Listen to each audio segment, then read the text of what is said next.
And we're live here at the Heap, St. Paul's Baseball Wolfpack Broadcast Network, getting ready to start our matchup versus Destrehan mascot.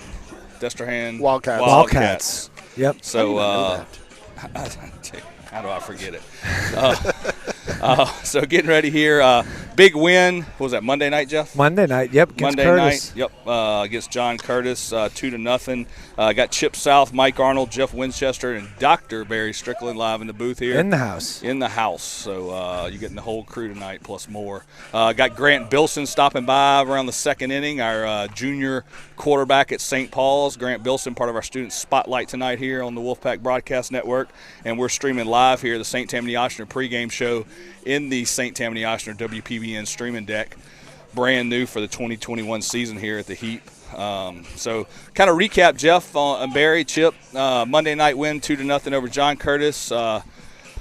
Carras went 5 innings on the mound, followed up by Cade Anderson with a big-time save. 6 hits overall that night for the Wolves. I know Steven Spolita had 2 of them, some timely base running. Russo got a good single to kind of put a run on the board there. A lot of big things that night. Give us a recap, Jeff. That was pretty much the recap right there.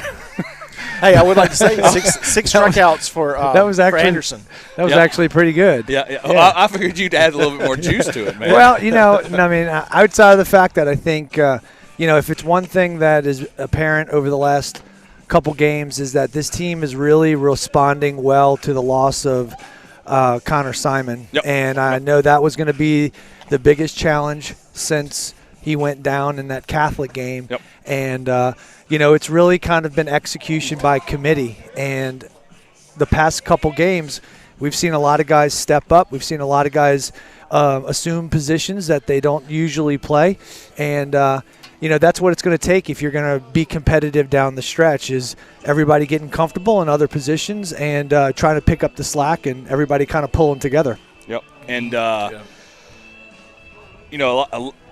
top velocity, getting their money's worth with Cade Anderson, 30 strikeouts in the last, 9 days, something like that? So don't let Crash Davis hear about that. I mean, you know how he feels about strikeouts. They're fascist, right? Yeah. But, at the end of the day, the crazy thing, and I was talking about this with a couple guys the other day, is, the blessing and the curse of what Cade has going for him right now is that he's striking everybody out.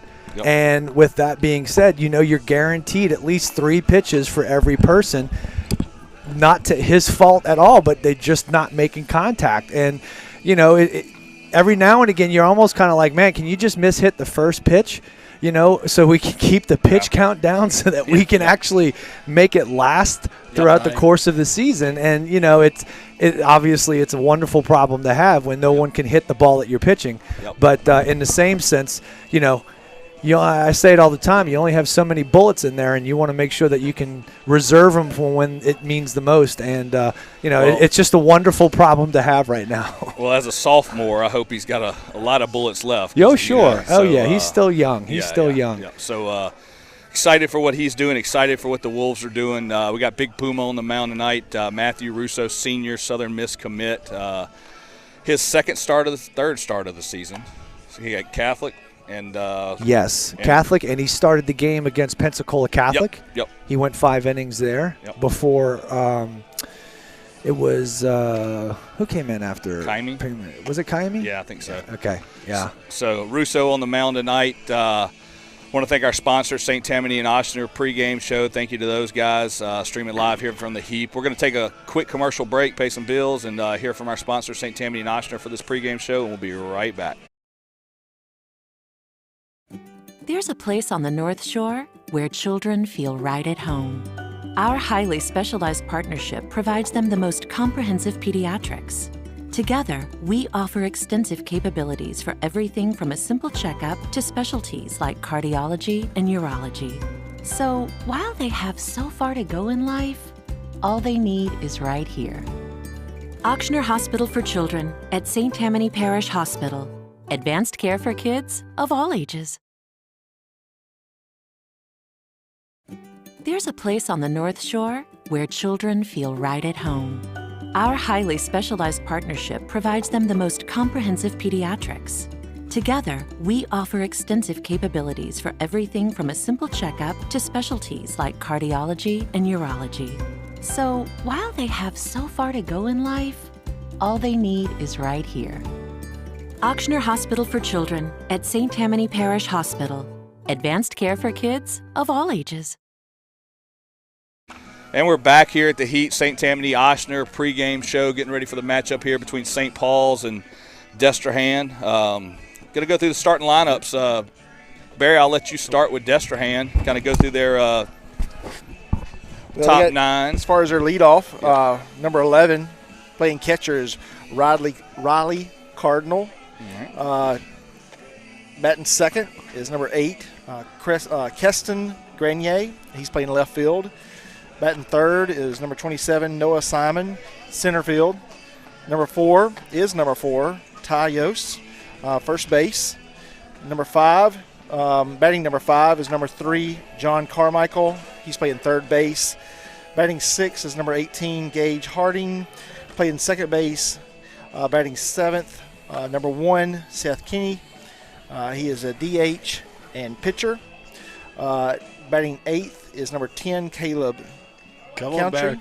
Cloutry, I think. Cloutry. Yeah, it looks like it. Y'all knew it was coming. What? Didn't you? I was waiting on the Mississippi guy to pronounce that. He was playing shortstop, and then number 9, batting number in the 9th place is 6, Cameron. Dufresne, and right field. All right, no more River Parish or Dufresne. Like Andy Dufresne. Yeah, like Andy Dufresne, Shawshank Redemption. Shawshank Redemption. Yeah, Shawshank. That's exactly what we are. Yeah. One of the best movies Shawshank, out there. baby. Yeah, get a top 10. It's up there. I mean, no not Tarantino the greatest, movie. but Yeah. I mean, it's pretty good. All right, for If it's St. ever Paul's. on, Yeah.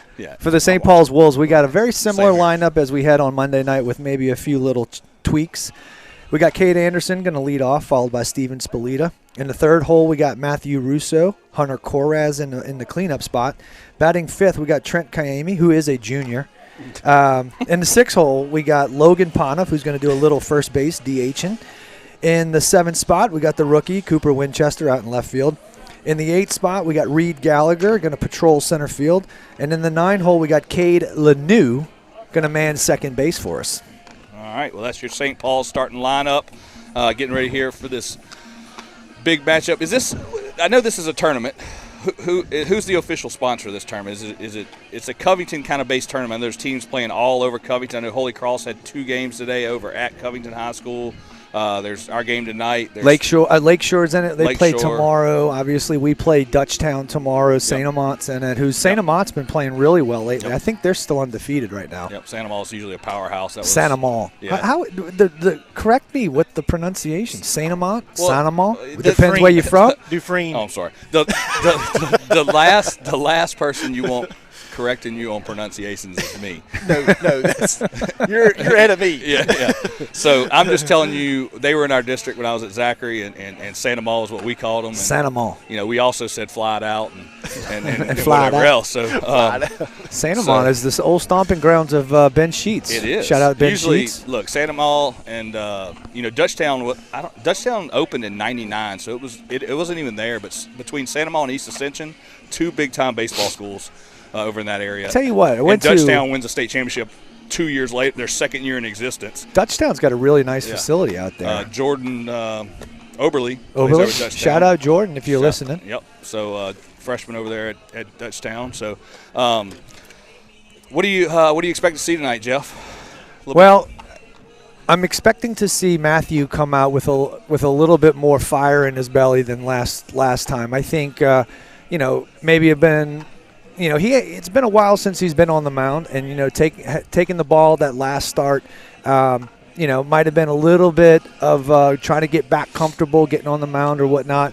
Being at home at the Heap under the lights, beautiful night tonight. I think he's going to be on the mound, taking it with a little bit more fire. Yep. So looking to see a little bit more energy from him. I know he's pumped up watching him in pregame. He's ready to go. So excited to see him on the mound starting off. He was a man on the mission the other night over at the hitter's house. He's still trying to break that bat in. He's been taking a number of swings over there. So that was very close over here. Yeah, it was. So kamikaze bullet to that flying kid, by. to the other player. Yeah, But let's split the difference. Well, cool. Well, we got the trucks backing up to the outfield fence. Left field lounge getting kicked off out there at the heap over on, I guess that's Adams Street. Oh, look out, boys. We got balls flying all over the place. One in the first base dugout, one in the third base dugout. I don't know. No. Caden didn't throw it. He's dodging that. He's across town, Mick.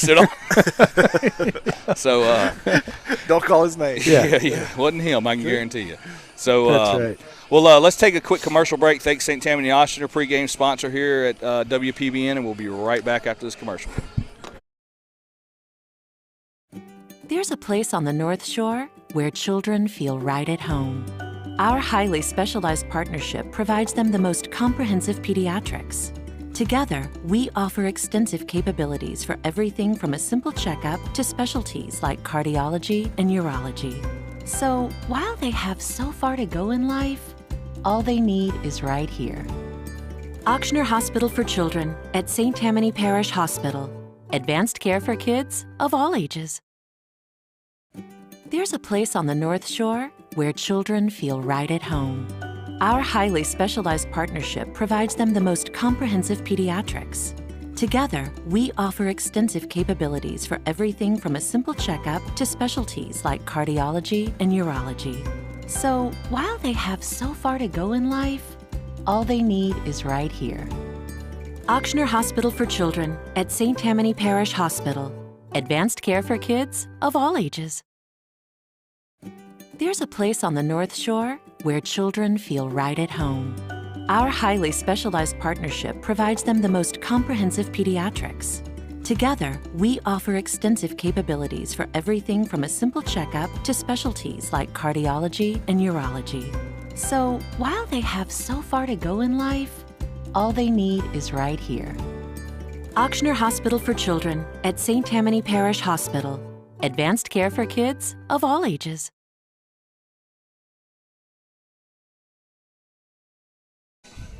And we're back at the heap. St. Tammany Oshner pregame show. Mike Arnold, Barry Strickland, Chip South, and Jeff Winchester in the booth getting ready for this matchup between St. Paul's and Destrehan. Getting ready for first pitch here. Went through the starting lineups, talked about the last game. Got Grant Bilson coming in around the second inning for our student spotlight. Junior quarterback here at St. Paul's. Excited to see him next year. A lot of returning starters, high-powered offense. So excited to have Grant in the booth later on today. And anything else, Jeff, Barry, Chip, before we wrap up the pregame show? No. Go Wolves. Go Wolves. And Let's do it. We'll see you back here in just a minute after a word from Top Velocity, and we'll get started with this game. We'll be right back. Hi, I'm Brent Forcio, the CEO of Top Velocity. We're here at our headquarters in Louisiana, and we like to show you these scientific methods we've developed that have a biomechanics foundation to building elite baseball players. So here we go.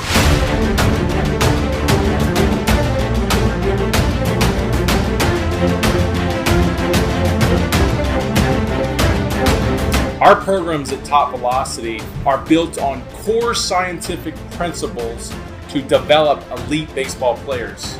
We must first evaluate the athlete so we can identify how well they can implement these core scientific principles. We evaluate biomechanics and their athleticism, like mobility, speed, strength, power, to identify where they have restrictions or deficiencies in their abilities. The Top Velocity programs use a strength and conditioning model, which is Olympic-based, a drill-based throwing program using proprietary throwing drills, along with mobility training, nutritional training, and everything to support developing the elite athletes. The Top Velocity methodology has given us the ability to produce more 90-plus testimonials of guys that added at least 5 miles an hour and broke into the 90s than any other program in the world.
Drop the pregame. Good evening, ladies and gentlemen. And we're live, to the Heat. getting ready for this matchup between St. Paul's and Destrehan.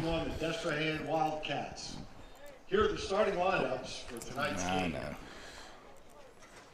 Jeff, tell us about our lineups while I edit this. Batting first, the catcher. That's it.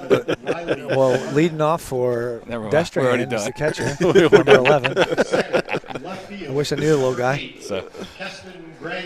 So yeah, they're going over the starting lineups Totally here. not biased broadcast over here. Yeah. We don't even care. No, I don't say. I'm just being facetious. I want to thank all the people at Destrehan watching the game live on WPBN. Yeah. Thanks, Jeff. Shout out to everybody. Yeah. We'll be very objective. We just want to see good baseball. I think we all can agree on that. No doubt Like about Cookie that. was staring at the Wolves on the TV. Oh, yeah. So got a pretty cool hype video if you've been watching leading into the Shout out. to Jeff's hype video. So appreciate Athletic Mobility Institute. Thank you for sponsoring that. Can't wait to see the football hype video it does for us. That's 5 minutes long, I heard. That hype video is good. I actually Imagine how good the Mike, I was like, football Mike, where did you get this? Because we got replays we can put into football. Oh, yeah. Well, that's what we really need to do is We need some we liquid get our nitrogen keys smoke. from Memphis. Hey, we need some liquid nitrogen smoke, some strobe. We got walking it, out on it. I got good. Hulk Hogan intro music. Yeah. I'm a real American. Right field, number 11, Cade Anderson. Cade Anderson starting off in center right field, He's actually. in right field. Right field. Believe it or not, oddly He's enough, going to center. at one point I guess Eric he's said going that his dream position would be right field for the Yankees. Oddly enough, that'd be nice. Yeah. But the odd thing is that it was right field versus on the mound. I thought that was interesting. Yeah. Well, your dudes now with the big contracts are all your right fielders and right. center fielders. That's where the money is. You got a short portion right. You got the judges, what they call judges court or something like that. Have you seen that little section? Yeah, right? I know you're talking about. Yeah. Judge's chamber, I think. Judges chamber. That's it. Thanks, Chip. That's why we keep Chip around. Yeah, I Jeff. think so. Cooper Winchester going out there, number 9. Still searching field. for his first hit. I promise he'll find it. So. If he don't get one tonight, he doesn't eat. We're gonna get that little monkey head up here. Start rubbing on that. For the monkey. Feed the monkey. Start our national anthem, and we'll be right back.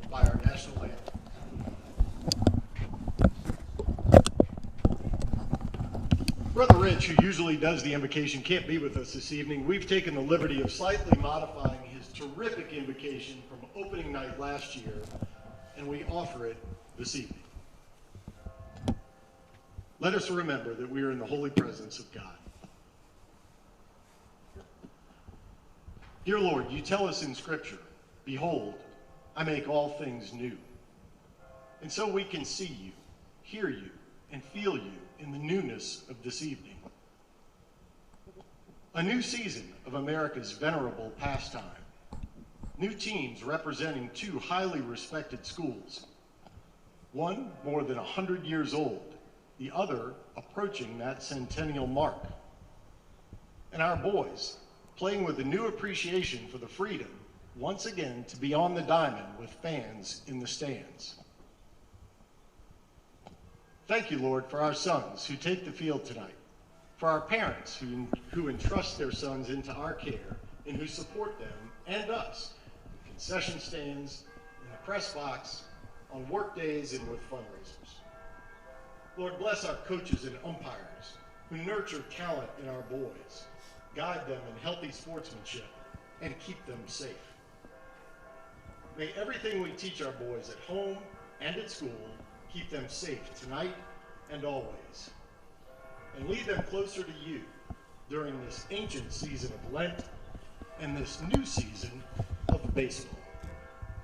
St. Paul, our patron, St. John Baptist de La Salle, live Jesus in our hearts. Oh, say, can you see by the dawn's early light what so proudly we hailed at the twilight's last gleaming, whose broad stripes and bright stars through the perilous fight, o'er the ramparts we watched, were so gallantly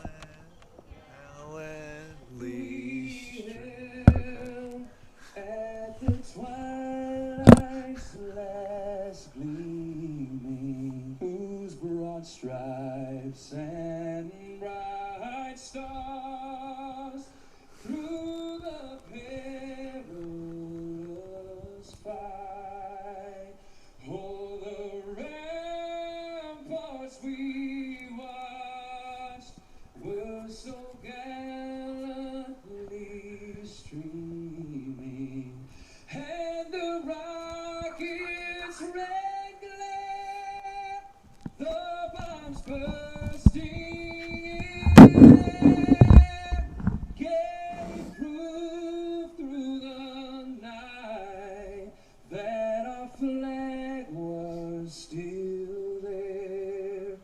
Oh, say does that star-spangled banner yet wave o'er the land of the free and the home of the brave.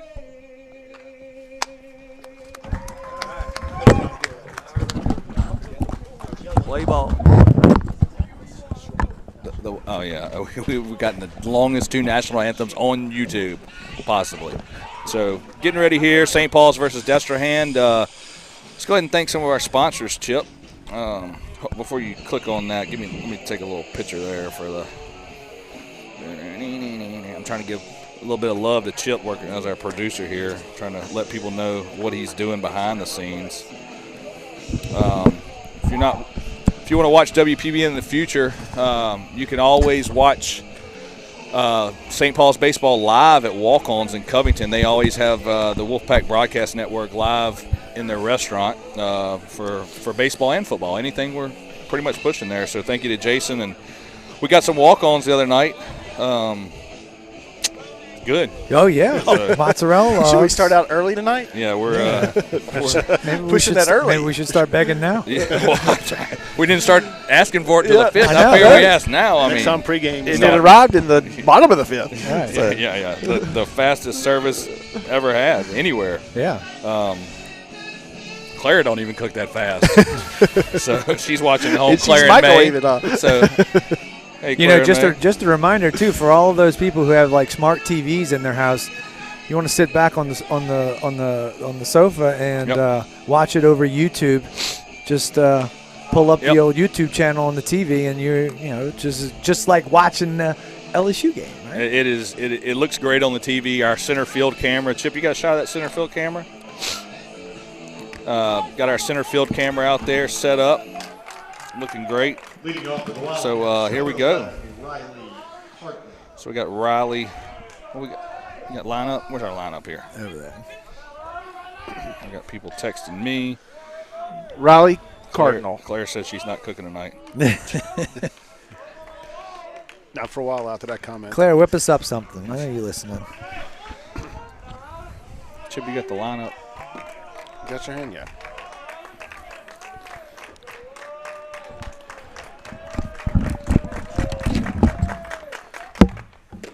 Attaboy.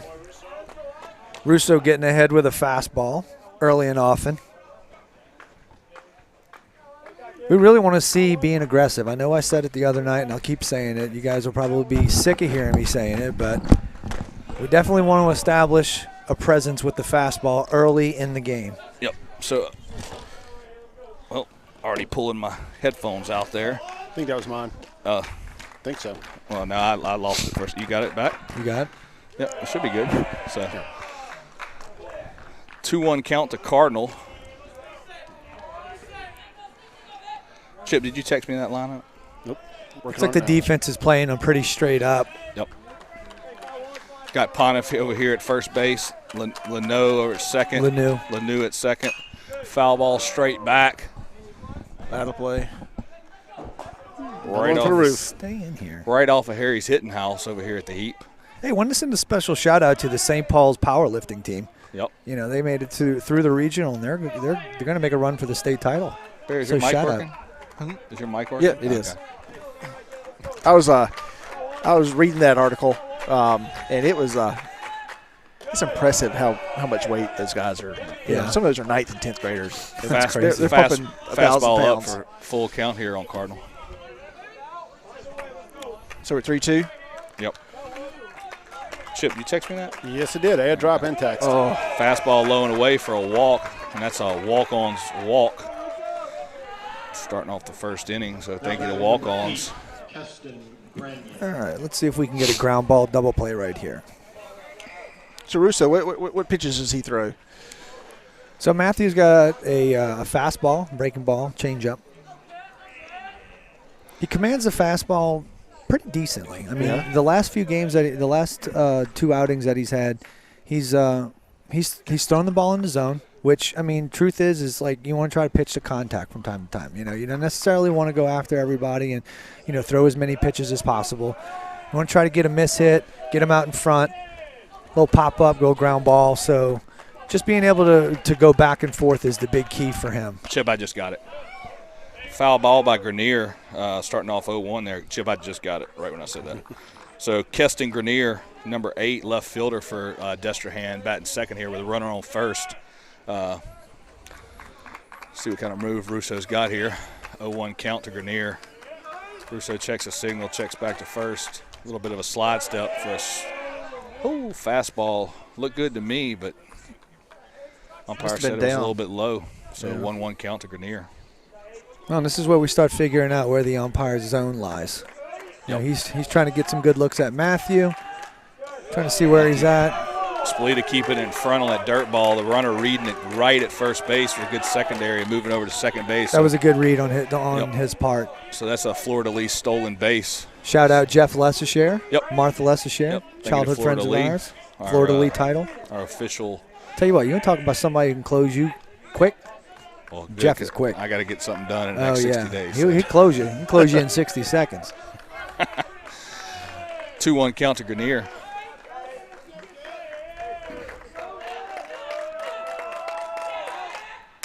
Fastball, ground ball over to Lanu. Pontiff tries over to great get recovery. back to the bag. Great recovery on that one. Yep. So one out He's here. got a little range over there. That's pretty good range. Yep. Good play by Lanu over at Made it in second the grass base. over there. Yeah. Pontiff dove over for it, got by him, and Lanu backed him up in the short right field grass to get out number 1 here in the top of the first inning. Today's game day sponsor, the Catcher's Clinic. So thank you to the Catcher's Clinic. We'll talk about them more throughout the day. Fastball down the middle for strike 1. It's a good aggressive pitch right there. We got runners on third with 1 out here. We got the 3-hole hitter up, Noah Simon, number 27, center fielder for the Wildcats. I know Noah's probably trying to get a read on Matthew. Runner on third base, though, I'm coming out of my shoes right out the chute. Yep. Foul ball, Got around on hard. that one. Yeah, he did get around on it, trying to put that ball in play, get that runner in. Yeah. Brings up 0-2, so he's probably just going to shorten it up here, Jeff. Try to get a ground ball or something. Yeah, well, You think with 2 strikes, 1 out, runner on you third? got your 3-hole hitter up. Yeah, I mean, if I'm going to get an out, I'm going to try to get a deep fly ball out, if not a home run ball. Yeah. I know the infield's playing back, so at a bare minimum, we'll ground ball up the middle, scores them. Yep. But, with a big donkey like this, taking my hacks. Good all-speed pitch by Russo. Hitter did a great job staying back on that. Noah Simon staying back on that. Looked like a change. What do you think? It was changeup or curveball? I think it was a changeup. Okay. I think he was trying to just see if he would get himself out, maybe throw a ball, Yep. bounce it. Actually, stayed Good up a little bit. fastball. Splita goes back Oh, door. almost had him, Almost too. gets the runner for the third out. That's a top velocity strikeout. So thank you to Brent Porcio and Dr. Pat McNeil, who'll be in the booth tomorrow night for top velocity, telling us about those guys. And appreciate them, our official strikeout sponsor, the Wolfpack Broadcast Network. That was a great pitch sequence right That there was by great. It Matthew. was. He went soft the previous Yep. pitch and then followed it up with a slide step fastball and Mixed his tempo up and the pitch. So, exactly. Getting Grenier off balance. Starting off Noah Simon, Ty Yos, the big first baseman, off of the fastball strike there. So good pitch sequence, good tempo sequence. And I think that's one thing that sometimes gets overlooked. We talk a lot about velocity. Ooh, that ball's going to get in the gap. Yeah. So Yos with a stand-up double with 2 outs here in the top of the first, scoring their Destrehan's first run of the game, giving the Wildcats the lead here. Back to what we were saying about, we talk a lot about velocity and how important velocity is, but there are instances where sometimes slower is better. Yeah. And if you can just create a big discrepancy between your hardest fastball and your softest changeup, Right. you're going to get guys off balance out in front. Yep. Obviously not that last pitch right there. He did a good job of driving that one to right field. He did. 2 out RBIs, man. Those are big. John Carmichael, third base for the Wildcats, fouling off his first pitch down the right field, not line, but Just past us. right over over the first base St. Tammany dugout. Ochsner WPBN streaming deck. So 0-1 count here to Carmichael.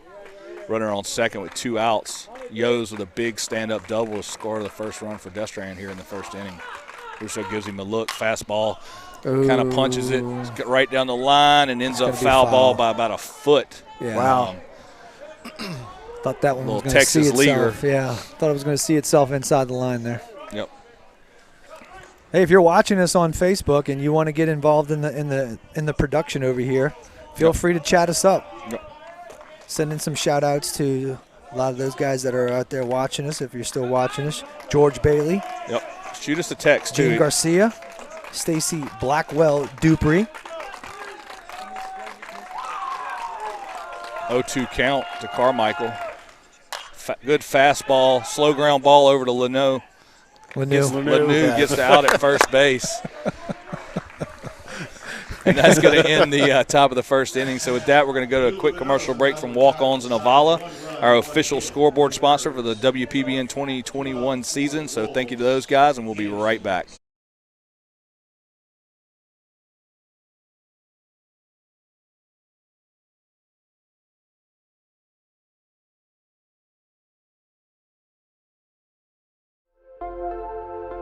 At Avala Imaging, let us reduce the stress of healthcare. Relax. Cutting-edge technology meets first-class service. You have a choice. Tell your doctor you choose Avala Imaging.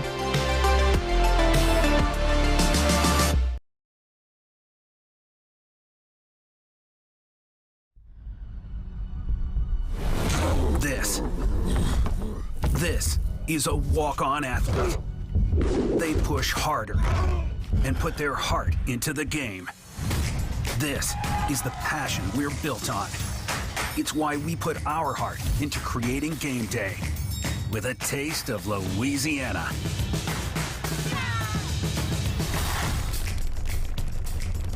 Walk-ons, we live for this.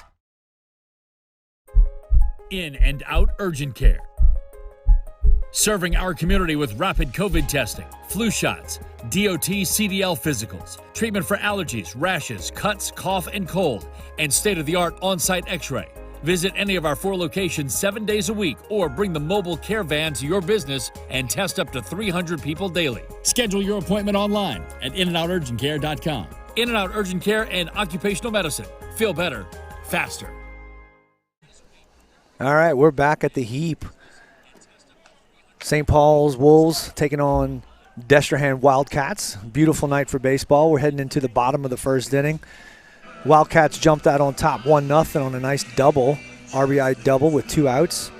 And the guy got on with a walk, a leadoff walk. Led off with a walk. Leadoff walk scores 75% of the time. Yeah. Right? What's that number going down? Was it 98? Then it's 80. Now it's 79.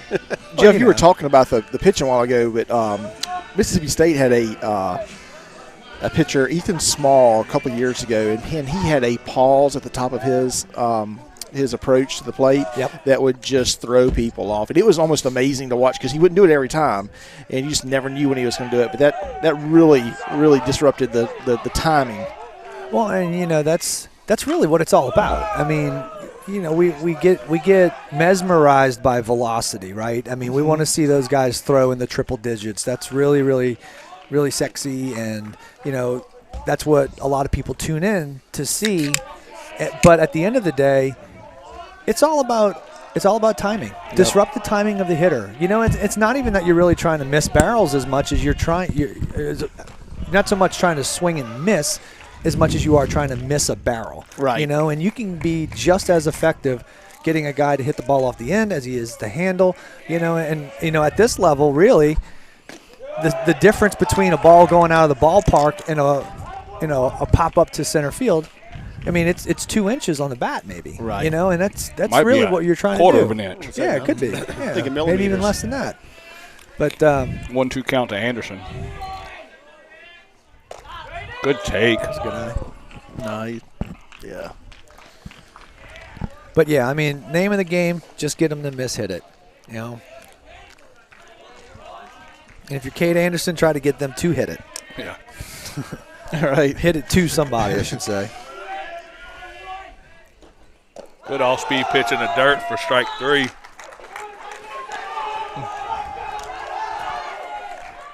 Destrehan getting fired up to come play this game. They are. No energy. Is this the first game on the field today? Yes. Yeah. Tomorrow, I think there's a doubleheader, and Saturday 3. Yep. So 6 games over the next 48 hours. Yeah. Steven Spolita, catcher for St. Paul's, up to bat. Sophomore Texas A&M commit. Good take by Spolita on the first pitch, high fastball to make it 1-0. Let's hope he continues swinging the hot bat that he had the last game. 2 for 3, double, single down the line.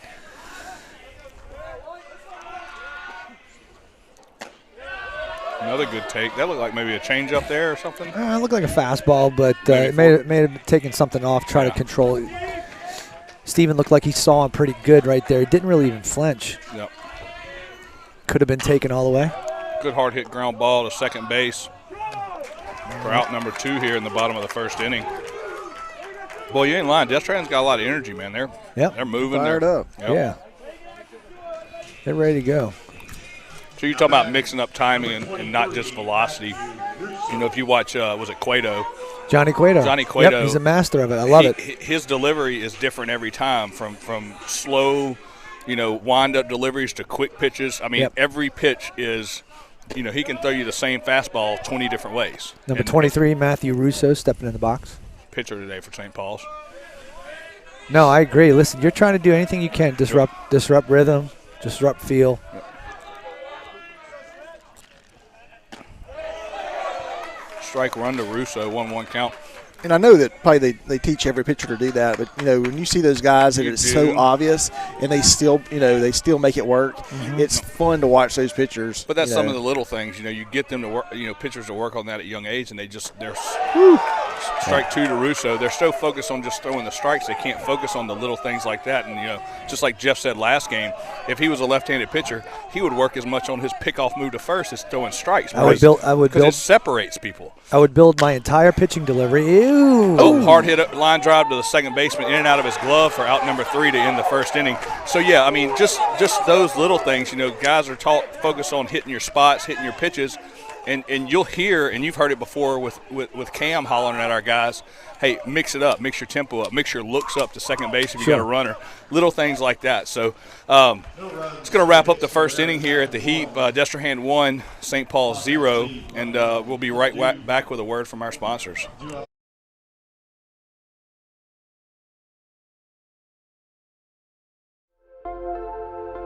At Avala Imaging, let us reduce the stress of healthcare. Relax. Cutting-edge technology meets first-class service. You have a choice. Tell your doctor you choose Avala Imaging.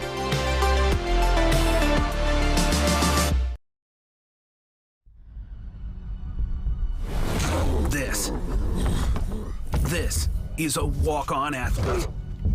They push harder and put their heart into the game.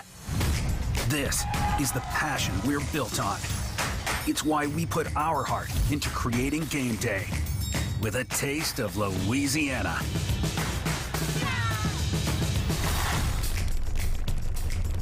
Walk-ons, we live for this.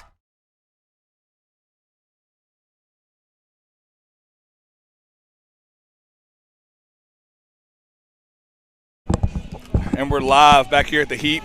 Destrehan 1, St. Paul's 0. I want to thank some of our sponsors. Today's In-N-Out Urgent Care. Thank you to Dave and those guys over at In-N-Out Urgent Care, 4 locations, Covington, Mandeville, Metairie, and Uptown. So thank you to those guys, our official In-N-Out inning sponsor.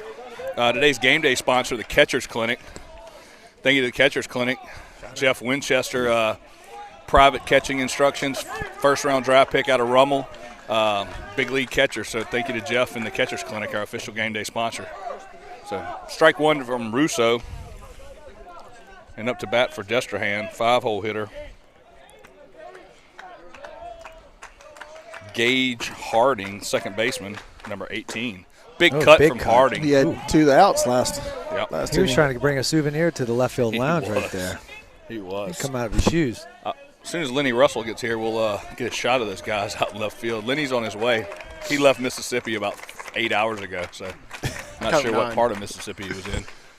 Ooh, good pitch. Good fastball from Russo up in Harding's eyes for strike 3, and that's a top velocity strikeout. Thank you to Top Velocity. Who are they getting their money's worth, ain't they? Matthew did a good job of climbing the ladder right there. He had him 0-2, and his previous pitch really showed that he has a harder time staying on top of the ball high in the zone. And he just went right back with it with just a touch higher, and he was able to get the strikeout. Looks like he's got a little bit more juice on his ball tonight. Yeah, he's going to be a little fired up tonight. And, I know Matthew is he's a big-time competitor, and there's no question that he's hearing all the noise coming over from the Destrehan dugout, and internally he's doing his thing to get right back into it. Yep. So kind of looking like he settled in too. Yeah. Up to bat for the Wildcats, number 1, Seth Kinney, DH for the pitcher tonight. So 1-1 count to Kinney.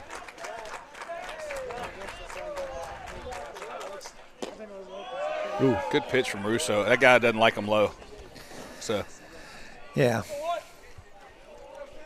Yeah, that's what we're trying. That's what we're trying to figure out. I mean, that's what the beginning of the game is all about. You know, I always say that we're trying to figure out what the umpire is going to wind up giving off the plate, up, down. Woo. Good strike. Nice. Inside.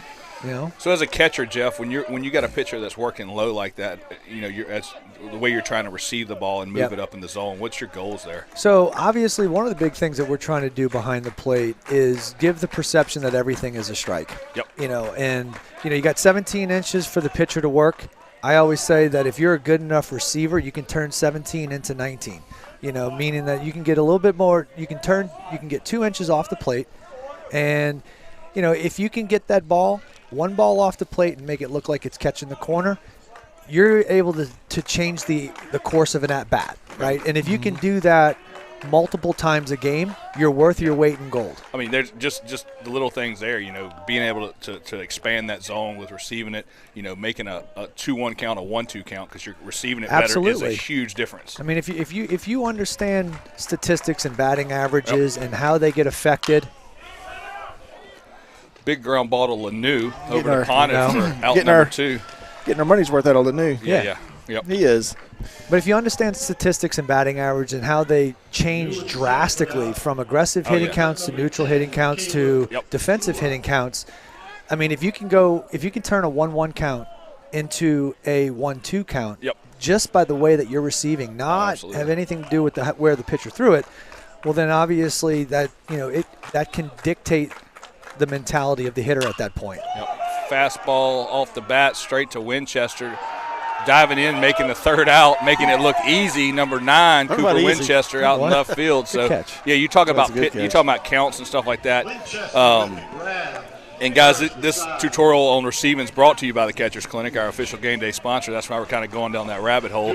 But and it's a rabbit hole. Dallas Keuchel's last season with the Astros, he kind of, it wasn't very good. His ERA was 6.5, something like that, and it was preceded by a Cy Young award-winning year where his ERA was like 2.1 or something really good. And the difference was, they said, I mean, there's a few differences, but the main difference, he was getting – the year before on his Cy Young year, he had 60% of his batters got in a 1-2 count, and he had almost a 70% swing the following year to a 2-1 count. And from him being able to throw that 1-2 back foot slider versus a 2-1 where he had to keep one in the zone was a Cy Young year to a 6 ERA year. Sure. Right. I mean, you get a hitter up there with a little bit more confidence given the fact that he's in an aggressive hitting count. Oh, big time. You know, fastball counts. That's what we want as hitters. Fastball counts. Sure. I mean, you want to be able to get in there. You want to be able to feel confident knowing that, you know, I'm in the lead right here. I know it changes from at bat to at bat, you know, but I mean the batting averages, you know, are drastically different going from, you know, offensive hitting counts into defensive hitting counts. And the point being is that if you're a catcher who can change the course of an at-bat, then you are worth your weight in gold. Absolutely. So thank you to Jeff for that Catcher's Clinic lesson, our official game day sponsor, the Catcher's Clinic. Just the little things about the game that people just don't even realize, you know. Yeah. Oh, they're from the pitching cadence to the, you know, sitting off the plate and framing a pitch. You know, I've always said that you will be as good of a player as your attention to the details. You know, and that goes from your game day analysis to the daily routine that you have to perfect your craft. Strike one to Carras. Got Hunter Carras, third baseman for the Wolves, up to bat, 1-1 count in the bottom of the second. You know, whether you're a pitcher who's doing dry runs, you know, in your room in front of a mirror checking your stance. Good swing from Carras. Or if you're a hitter who's just, you know, working on the specific mechanics, you know, off of a tee. You know, the more attentive you are to the details. The little things. We've said it all the time. You've heard me say it for all years. the times. And Jeff said it several times this week already. So good take by Carras on a 1-2 count, fastball low and in. Destrehan thinks it was a strike. Carras had to jump out the way. Move his feet a little bit.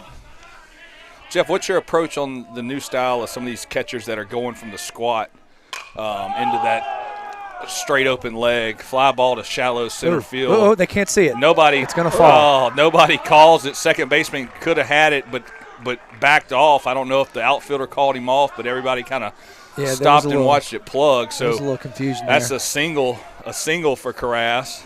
No, it's a single. Going back to your comment earlier, haven't played for almost 9 seasons. About 10 years ago, more longer than that. Shoot, about 15 years ago. Yeah. We were never really taught that. I mean, you had some guys that were doing it. Benito Santiago. Yeah, definitely.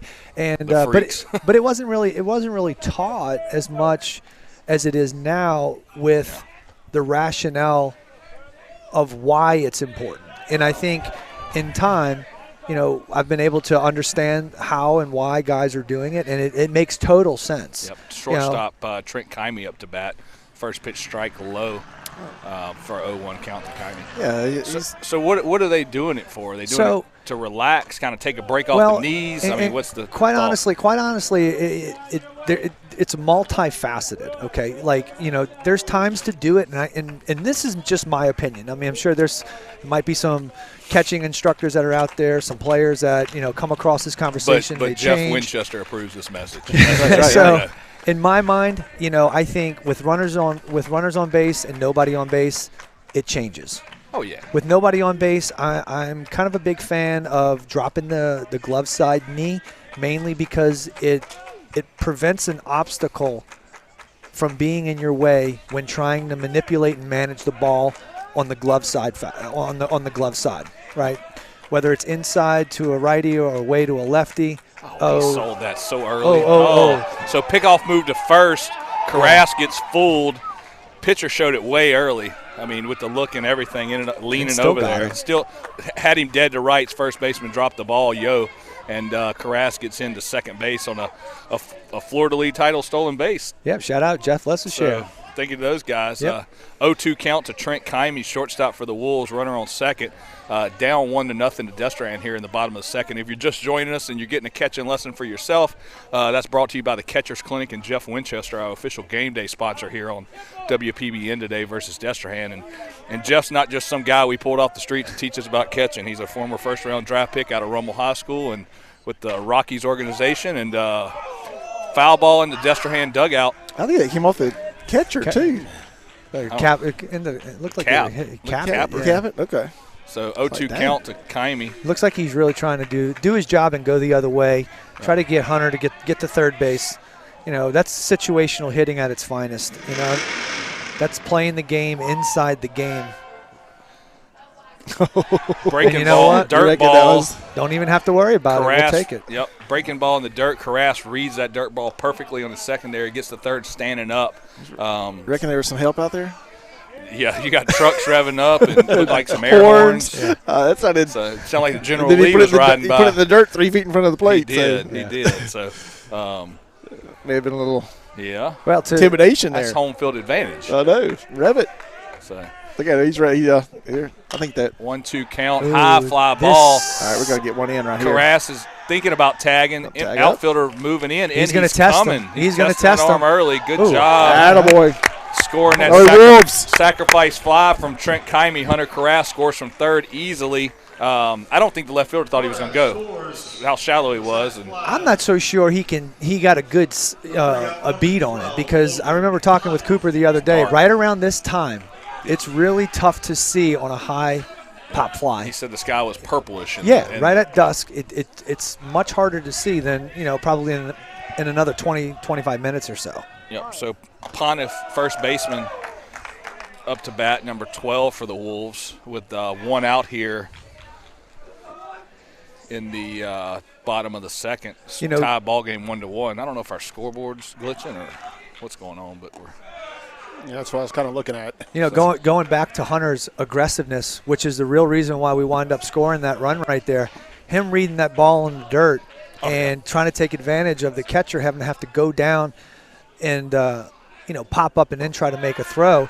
It really is one of the more difficult things that you're asking a catcher to do. And while there are some extraordinary athletes that have the ability to go block it and then pop up and throw somebody out, there's so many factors involved where Whoa. a bad throw could be generated that you almost have to take that risk. 2-1 to Pontiff. Nobody on here. Must have been outside, huh? I don't know. It looked good up here, but Yeah. he didn't like it. Fastball. The umpire for a can't strike decide if he there, wants to. 2-2, He's yeah. calling on low ones now. Yeah, a while ago he wasn't. That our center field camera there probably gets a pretty good shot of that strike zone, especially with this left-handed pitcher up. You reckon you could get us a square that goes on there? Ooh, that's Mike going could. Come on, Meadow boy.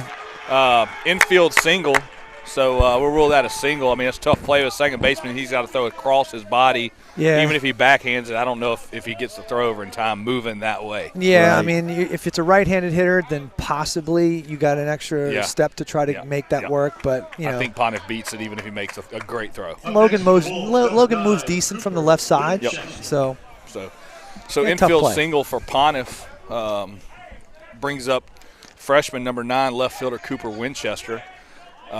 Jeff, watch this pitcher. He kind of sells his pickoff move. He's going to do it. So Pontiff with a decent lead. First pitch to Winchester. He's going deep. no, Get out, ball. Get out, ball. To the wall.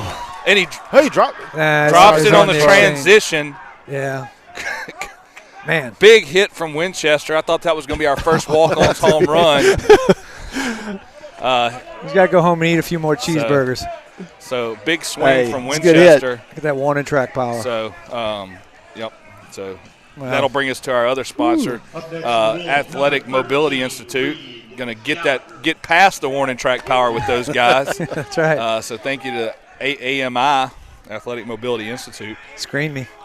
So Pontiff still on first base, 2 outs here in the bottom of the second inning. Tied ball game 1-1. Big cut from number 13, Reed Gallagher, center fielder for the Wolves. Please just hit a ball in the gap so I can watch him run. That's all I want to do is watch Reed run. Yep.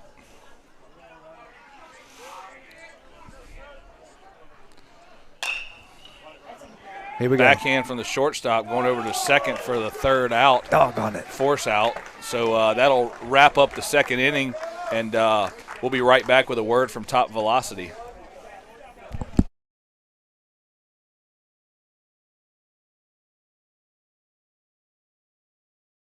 Hi, I'm Brent Forcio, the CEO of Top Velocity. We're here at our headquarters in Louisiana, and we like to show you these scientific methods we've developed that have a biomechanics foundation to building elite baseball players. So here we go.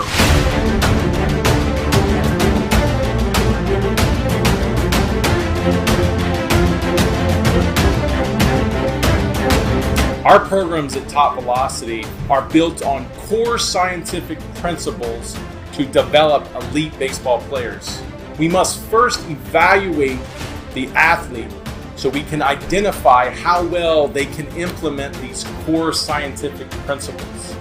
We evaluate biomechanics and their athleticism, like mobility, speed, strength, power, to identify where they have restrictions or deficiencies in their abilities. The Top Velocity programs use a strength and conditioning model, which is Olympic-based, a drill-based throwing program using proprietary throwing drills, along with mobility training, nutritional training, and everything to support developing the elite athletes. The Top Velocity methodology has given us the ability to produce more 90-plus testimonials of guys that added at least 5 miles an hour and broke into the 90s than any other program in the world.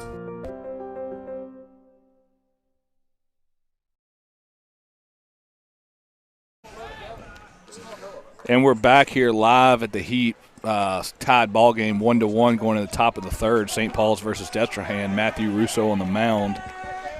I want to thank a couple more of our sponsors. River Rock Stoneworks. Alan Bodwin. Thank you to shout Alan out. Bodwin. Big Alan. Thanks for the tuna the other day. Yep. Tuna. Hey, what? He got me some Grant yellowfin. Bilson coming up on up here. Some yellowfin Walking up on Just us. a minute, Grant.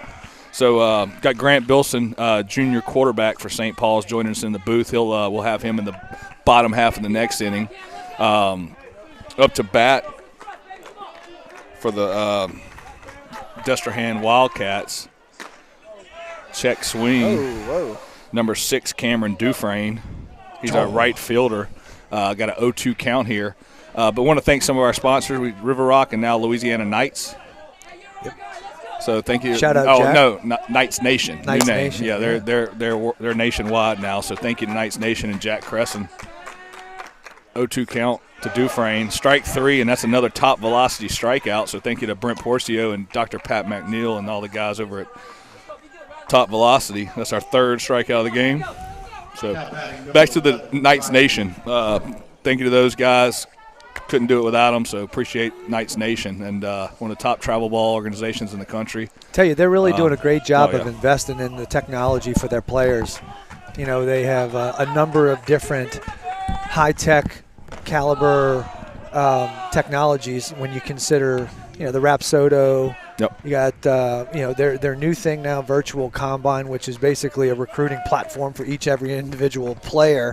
Yep. I mean, those are things that, you really appreciate as a young player and as a parent of a kid who's looking to try to get to the highest level possible. So 2-0 count. Got Grant Bilson coming in the booth here. He's already here. We'll talk to him as a student spotlight in the bottom half of the inning. Ooh, just missed. Ball 3. Yeah, this is one thing I don't like to see. I don't like to see inconsistency with the umpire. Right. Although I can't really tell, from this side how far off the plate we are, it almost seems like we've had that level before.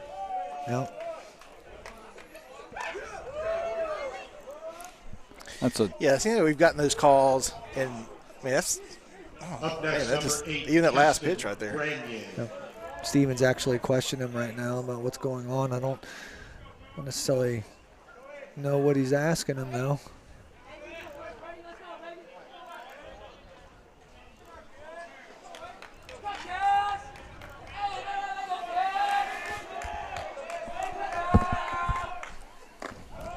Ooh. Looked like a floating changeup up there. I'm just glad he didn't swing at that one. 1 out, top of the 3rd, runner on first. Got number 8, Keston Grenier, left fielder for the Wildcats. Pick off from Russo over to Pontiff, safe there.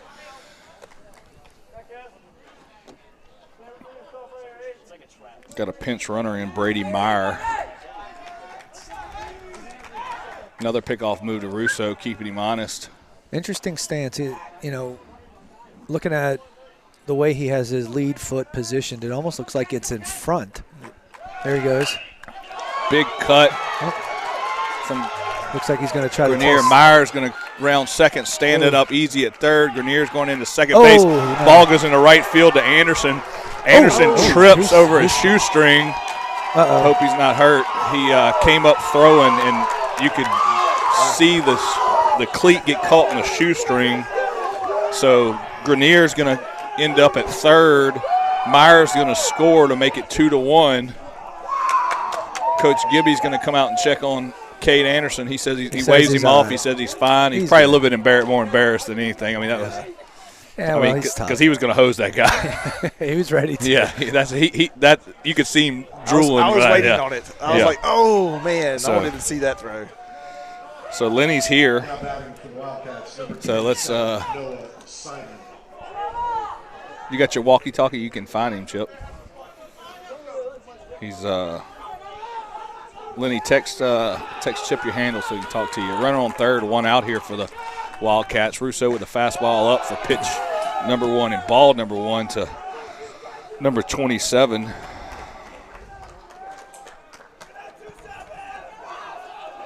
Noah Simon.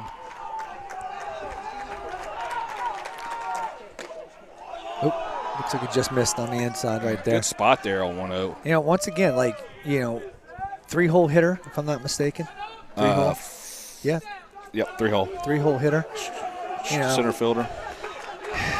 Not that we're ever really trying to put some people on automatically this early in the game, but, with a runner on 3rd base, less than 2 outs, you don't necessarily want to serve up a cookie. And, if he does walk him right here, you're 1 pitch away from a double play. So nothing hurt there. 2-1 count to Simon. Last time up, he struck out. So 2-2 to Simon here with a runner on third and 1 out. So this is a big out right here. If you can get 2 outs, I mean, it kind of changes that ball game a little bit. As much as I'm a pitch to contact type of guy, this is one of those moments where you really want to looking for a swing and a miss right here. Yep. Almost anything gets him in, with the exception of a back to the pitcher. In the dirt? I would. Yeah. Stays with a fastball, but low, making it a full count. Russo got a little bit more juice today. I mean, his fastballs. Yeah. You know. He's been getting him out in front a little bit on his changeup. I wouldn't be surprised if he goes something off speed here.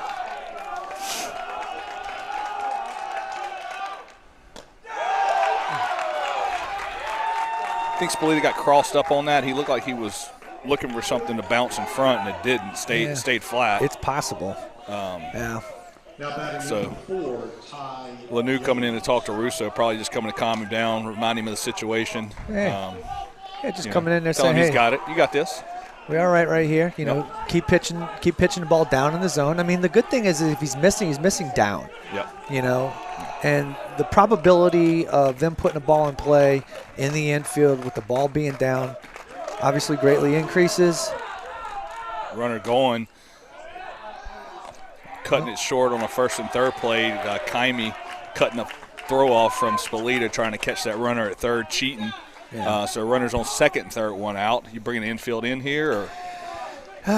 Yep, looks like we are. So. Yeah, and the only thing I fear about something like this is, now a bloop single scores 2. Yep. You know what I mean? When you have the ability to try, because that guy at second, he's going to get as much as Trent's going to allow him to have. Yep. 1-1 count to the Yo. Being able to keep Trent in his plane of view and watch the ball and the hitter all at the same time, it gives the guy at second an opportunity to get a tremendous secondary lead. So anything put in play that's a fister or whatnot. High fly ball, foul territory. Pontiff getting over towards the fence, and it's barely over by about a foot. Yeah. Yo last time got a big double, one-run double in the gap. That's right. Yeah. Left center. I know we got 2 strikes. We got 2 strikes now, so we're probably going to go right at him and see if he can get himself out. Let him see if he chases a ball out of the zone. I know that ball he hit last time was a fastball, kind of belt high, but you got a base open. You're looking for a punch out right here. Yep. See if he gets himself out. Ooh, good spot there on 1-2. We were getting those calls a while ago. Yeah, if it's not off the plate. Yeah, it was probably about 6-8 inches off, but it was a good spot there. 2-2 count to Yo. Infield in, runners on second and third, 1 out here in the top of the third. Destrehan up 2-1. Timeout from Yo. Thinking about it, big at bat here for Yo. Yeah, this is a pretty pivotal moment in the game right now. Obviously, I know we're only in the bottom of the third inning, but a hit right here could start to break something open for Destrehan, and you want to make sure you're very careful. Clean up guy. He's already swung the bat well once before tonight.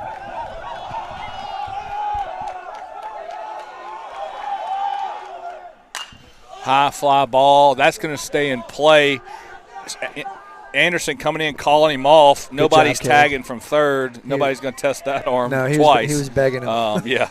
So, Anderson's speed comes up there big because that's in no man's land there. Yeah, that's infield playing in. That was exactly what you talked about. That's one of those balls that it concerns me. I mean, if that's just a little bit softer, I know Cade's got some wheels, but if that's 10 feet further into the infield where Cade and Logan aren't going to be able to get back there, that's 2 runs on a bloop hit. That's John Carmichael up to bat with 2 outs. Runners on second and third. Fastball, strike 1 from Russo, making it 0-1 here.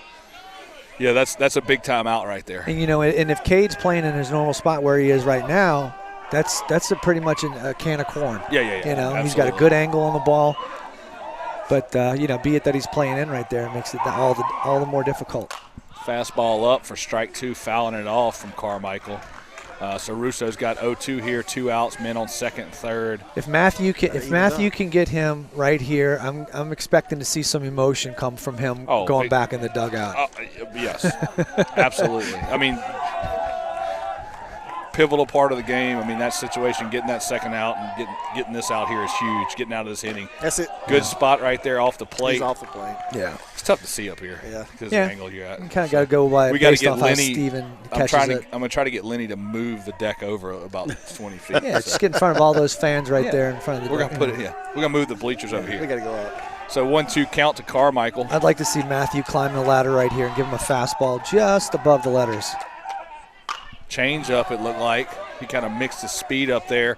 Carmichael got jammed, fouled it off over towards Janke. That's Janke Street for all you Destrehan people watching at home. So 1-2 count to Carmichael. I definitely wouldn't give him anything soft right here. I'd go hard right at him. Jam him again, fastball in. He's a little bit late on Matthew's timing right there. So another blooper down the right field line. Oh, Nobody's going to get to that one. Anderson gets it home. That's a Texas leaguer. That one found the hole that we were talking about. Literally the same spot, but not as high. Yeah. It was more of a blooper. So that extra time, that ball hanging, Anderson can get to it right there. It was kind of an inside-out bloop single down the right field line. It's a tough one. So that scores 2. Going to make it 4-1 Destrehan with 2 outs here in the top of the third. And if you're just joining us, we got quarterback Grant Bilson, St. Paul's junior quarterback Grant Bilson, going to join us in the bottom half of the third inning as our student spotlight this week. You got to give it to the hitter right there. He battled Matthew off. Yep. He was trying not to get beat, stayed on the inside, was able to, make something happen, get 2 runs out of it. Short lead from Carmichael at first, bringing up Gage Harding, second baseman, number 18 for Destrehan. Last time Harding was up, he ground ball or struck out. So first at bat, strikeout. Russo looking over to first. Fastball down the middle. Spolita back doors. Woo. But Carmichael's back safe. I don't know what Carmichael's speed is, but I would be betting that he's going to try to go. So 1-1 count here to Harding. Carmichael. Good secondary. Spolita dropping.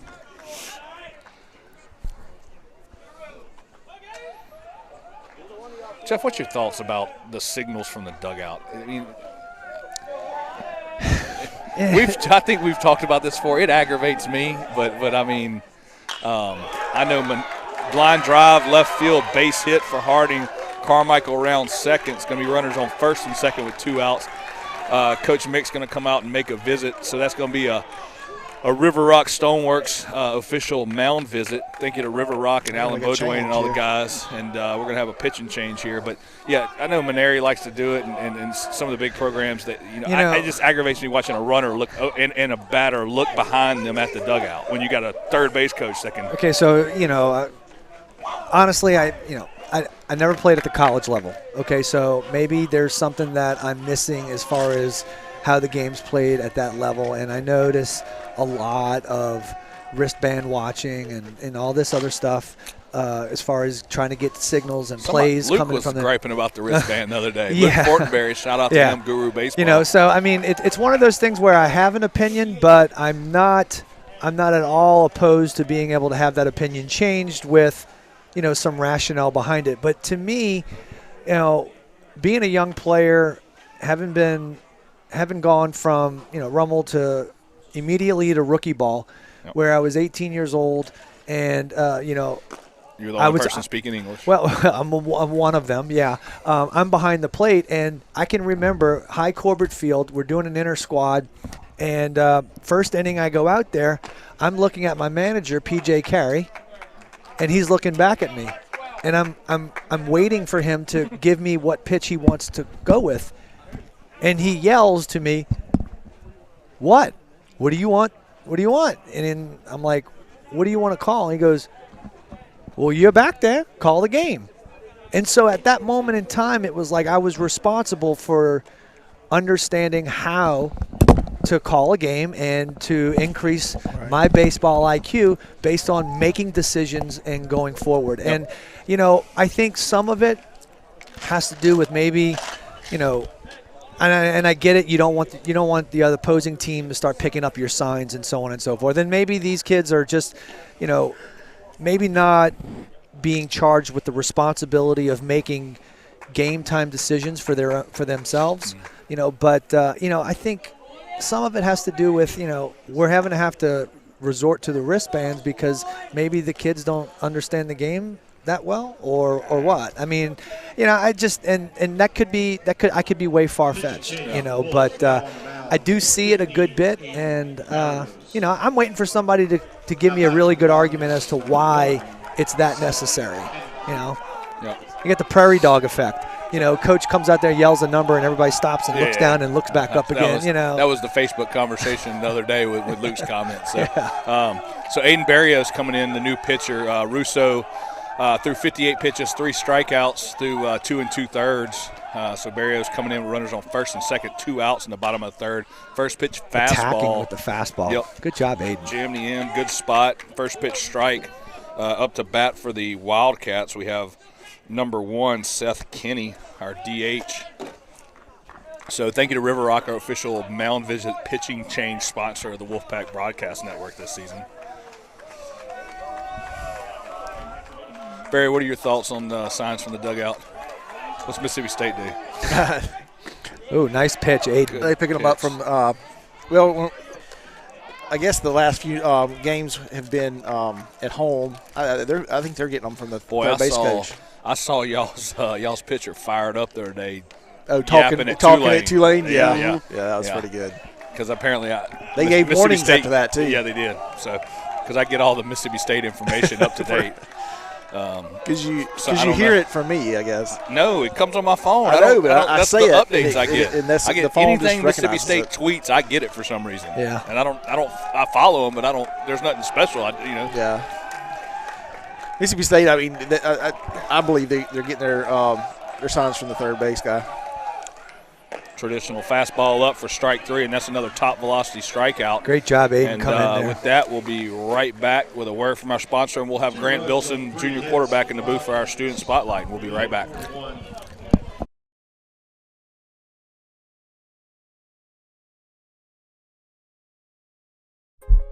In and out urgent care. Serving our community with rapid COVID testing, flu shots, DOT CDL physicals, treatment for allergies, rashes, cuts, cough, and cold, and state-of-the-art on-site x-ray. Visit any of our 4 locations 7 days a week or bring the mobile care van to your business and test up to 300 people daily. Schedule your appointment online at inandouturgentcare.com. In and Out Urgent Care and Occupational Medicine. Feel better, faster.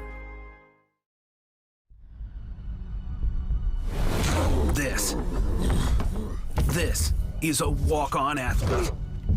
They push harder and put their heart into the game. This is the passion we're built on. It's why we put our heart into creating game day with a taste of Louisiana.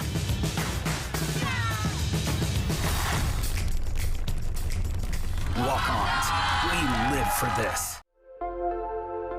At Avala Imaging, let us reduce the stress of healthcare. Relax.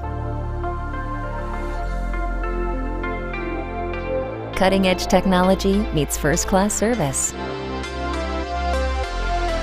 You have a choice. Tell your doctor you choose Avala Imaging.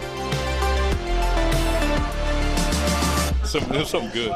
And we're back here at the Heap Student Spotlight. Grant Bilson, junior quarterback, St. Paul's class of 2022. How you doing, Grant? Doing good. How are y'all? Good. So tell us about this season. COVID-19, kind of an odd season. You had several different quarantine issues. I mean, how was it?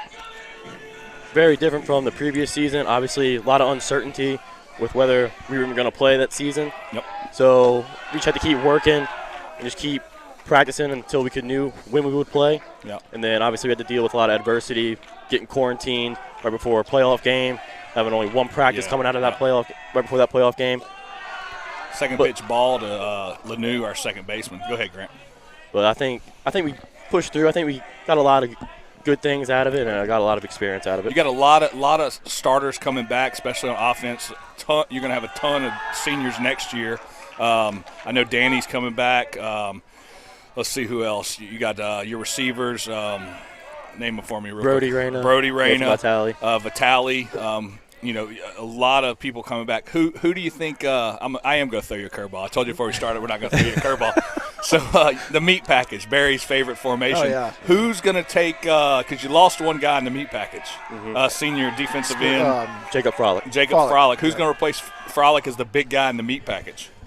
Can we put in our resumes or what we need to do? I think we have a lot of options. I've heard a couple different things. Yeah. I've had a lot of people come up and ask me, "Hey, talk to Coach. I want to be on. I want to be in on that." Meat package is a big deal, man. The meat package. So they bring in Danny at fullback. You got Pontiff, also the other Pontiff, right? No, it was Danny, Nick Piazza. Piazza, not Pontiff. I'm sorry, Piazza. And then Frolic. So I think Piazza and Danny are going to stay. I think it's whoever really wants to. Whoever proves to the coaches can carry the rock and make some blocks out there. Yep. Yeah. So tell us meat package. First, on the meat package. first 2 games of the season, and Leno starts off with a walk here in the bottom of the 3rd inning. So your first 2 games of the season, 2 big wins, last-second wins. Slidell coming back from, I think, 20 points with like 3 minutes left. Tell us how the excitement and the energy built around those first 2 wins. Excitement was through the roof. We lost to those 2 teams last year, and be able to come back, beat Slidell at home on a walk-off fade. To Brody and him catching it, and then Destrehan, who killed us the year before at Destrehan, and to be able to get those 2 wins, it gave us a lot of momentum just going into the rest of the season. Right. I think Destrehan ended up being a state championship or semifinals. I know they probably made a deep run. They made a deep run in the playoffs. The year before they were in the state championship. runner-up the year before. State runner-up. So super excited about this upcoming season. I know you're working hard. You got 7-on-7 Saturday, your dad told me. Got a lot of returning powerhouse on offense. That's your receivers, your core guys. It's fun watching you, Vitali, Reyna. Who's the tight end replacement? Because Lauterbach's I believe it's going to be Shelby Turner. Okay. All right. And then Nick will stay at fullback. Yep. And then Danny will also flip-flop like he did. And I mean, it's fun watching you guys. He's on the defensive side? Yes. Yeah. So Kate Anderson up to bat for the Wolves. So if you're just joining us, Grant Bilson, our student spotlight, Leno still second. Gets in there safe, kind of a throw to the left side of the bag. Shortstop thinks he's got him, but he clearly got in there safe. So 1-2 count to Anderson. That's a Florida League title stolen base. So thank you to Florida League title. Jeff Leicestershire. So, Grant, this is what's going on in the booth while you are playing football. There's a lot of things happening. The Wolfpack Broadcast Network made its debut during y'all's football season. I mean, our first game, that comeback win, and then the second game, me and Barry were like, man, if it's like this every week, it's going to be great. It's going to be as fun as this gets. We're going to be hoarse going on. Yeah. So thank you for joining us, Grant. And we got a couple highlights from Grant's season, his junior season, that we'll play when we go to commercial break. But, Grant, you played baseball growing up, you said, when you were a kid? Yeah. So what position? Pitcher no, I didn't. I played a little bit of pitcher, but I mostly played second and shortstop. Middle infielder. So you miss it, or are you more of a football guy always, or basketball? I was always more a football guy, but I do miss baseball and basketball a little bit. Where'd you play your football at growing up? Was it CRD? CRD. Yes, awesome. CRD. Played for the Cowboys and the Saints and all that. Saints, Chargers. Yeah. Yes, sir. So you got a former Cowboy over there. Yeah. And he's CRD guy. Caden played CRD. What's the guy? Duke. You played for Duke? Yeah, he played with Duke. Sean, yes, sir. Sean, and probably Elsie and them when you were younger and all them. So, yes, sir. Tell us about your academics, man. Yep. How's your what's 4.12? 4.14 GPA right now. 4.12. Just took the ACT this past Tuesday, so hopefully I get a high score on that. Right now I have all straight A's in all my classes, and I'm taking AP U.S. History. Okay. Full count to Anderson. Lanu taking the lead off second. We always get to start talking about the athletics, but the academics is a big deal at St. Paul's. And what are you going to major in? I'm looking to major in kinesiology right now. Nice. And that was a walk-ons walk. If you're just joining us, Kate Anderson, a walk-ons walk. Thank you to Jason and the guys right over at walk-ons. So your classes are kind of oriented towards kinesiology, biology. Not this year. sciences. Next year, I plan on taking a biology and something similar to athletic training that I'm in right now. All right. So who's your favorite teacher there at St. Paul's? Ooh, that's a tough question there. Or coach? 2 tough questions. Now, I know probably both coaches are going to watch these too, so be careful how you answer this Who's question. your favorite coach? Ball 1 to Spolita. At least you're not asking him who is his least favorite coach. Or least favorite teacher. I like all the coaches I have this year. Coach Stan, Coach Hawthorne, Coach Sundog. Yeah. Sundog. Sundog. So I know Coach Stan's watching out there. We try to get a headset on him since we started football. He won't do it, but he'll steal the show if we ever do. So he gets real quiet. He is loud, but man, when you start asking him questions, he gets real quiet. Spolita shows bunt there, doesn't pull back on a high fastball, making it 1-1. Yeah. I'm pretty sure he'd talk all practice if we let him. Yeah. Oh, yeah. Yeah. But like I said, all the coaches, I like all the energy. coaches. Coach Kenny, both of them. Yep. And I mean, I like the defensive coaches too, even though we go against them in practice all the time. It's always fun to talk to Coach Mick, Coach Mike, and all them. Coach Emerson as well. Cool. Coach Francis. Like I said, I'm friends with all of them. I like talking to all of them. Yep. I like all my teachers. This year, I think I have a lot of good teachers. That's the right answer. Very diplomatic Good answer. take from Spolita, makes it 2-1. So Grant likes all his teachers, all his coaches. So staying safe with that one. So if you're just watching, right. Grant Bilson in the move, booth, going to be a senior next year, quarterback class of 2022. Talking to any colleges, looking at maybe football past high school. And, I am looking to play college ball. As of right now, I've got some emails and some follows and DMs from a couple colleges. Yep. Nothing major yet. That's a good bunt right there, and he can beat it out. Ooh. He can beat it out. No umpire calls him out. Well, that was pretty close. Good bunt by Spolita, moving the runners over to second and third, making it 1 out there. That was a close play. Spolita's speed. Pitcher made the play on the bunt, and second baseman covering the bag. I mean, it was a bang play there. So you got a couple emails. You got a couple people talking to you. I mean, great arm. You got a great arm. I mean, you managed the offense well. You're in control of it. Intentional walk right there. Comfortable. So, I mean, we love watching you play. I mean, it was fun. I mean, excited for the senior season for you and all the seniors coming up. You got a big group of seniors. You got some tough shoes to fill with Mitchell Smith and Frolic and some of those guys that are graduating this year. But we love to watch you play, Grant, and it's awesome. We appreciate you coming to the booth. So, Sure. But, glad to have you. Matthew Russo with the walk. Grant, you can hang out as long as you want, buddy. So that's a walk-on's walk, intentional walk to Matthew Russo. So, and I expect you guys to make a pretty good run at it next year. I mean, with all the returning starters and Hunter Koras in the box right now for the Wolves. With 1 out, bases loaded. We could use one of those big swings that he had over in Mobile. Yeah, off the wall. Corners in, middle infield playing double play death, looking for a ground ball to try to turn 2. Yeah. Hunter has been swinging it well. 0-1 count. See if we can find a barrel right here. Big cut, making it 0-2. So 1 out. St. Paul's has been trying to answer with fire over there in the dugout, trying to build up that energy, trying to answer back to Destrehan, which is good. You love to see that. I love to see, two teams with a lot of energy going back and forth at each other. Create that hostile environment. Dirt ball gets up the line. Ooh, man, that one. Well, if you're gonna hesitate, don't go. Yeah. That's all right. Don't hesitate, don't go. It's a good job of Hunter laying off of that one. Important run at third base. Lanou's not pressing it. Kind of a short secondary. Already going back to the bag a little bit before he saw that dirt ball. Big cut for Carras. Makes it 2 outs here. Yeah, Grant, your dad, he I don't know what his superstition is, but he's got in the booth. Depending on what you do, he's got. You might not even know this. I'm interested to hear this. I want to see. So he has this pack of Skittles. We may not be.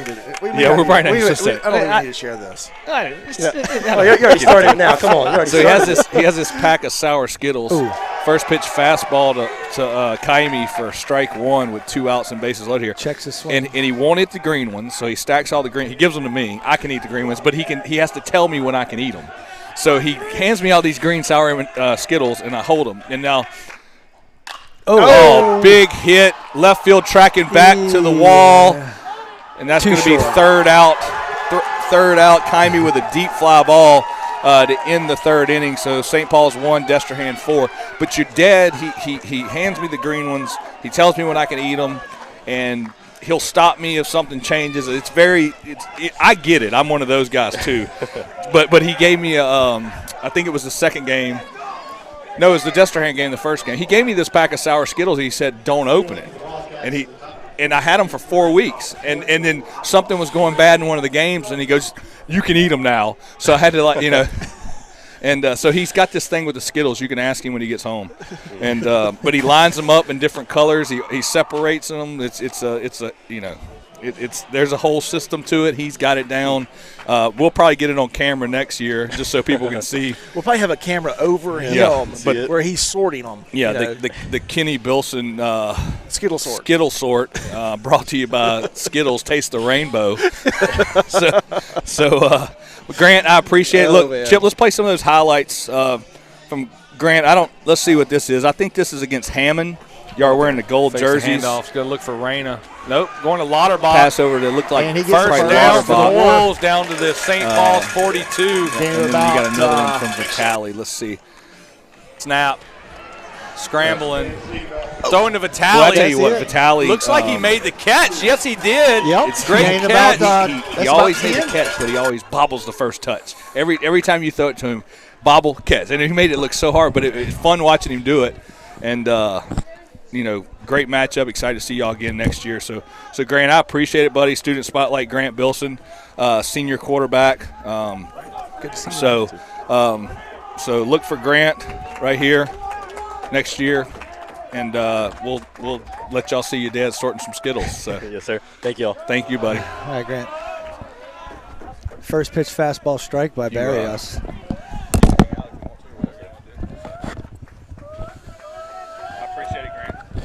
That was a pretty intense inning right there. All right, Junior. Deep fly ball. Winchester tracks back, and he makes the first out of the top of the four. Top four. So thank you to Grant Bilson, our student spotlight this week. Great kid, great student, great quarterback, fun to watch, and we're looking forward to seeing him senior season next year. So, and his dad really does do all that with the Skittles, and he's probably going to text me.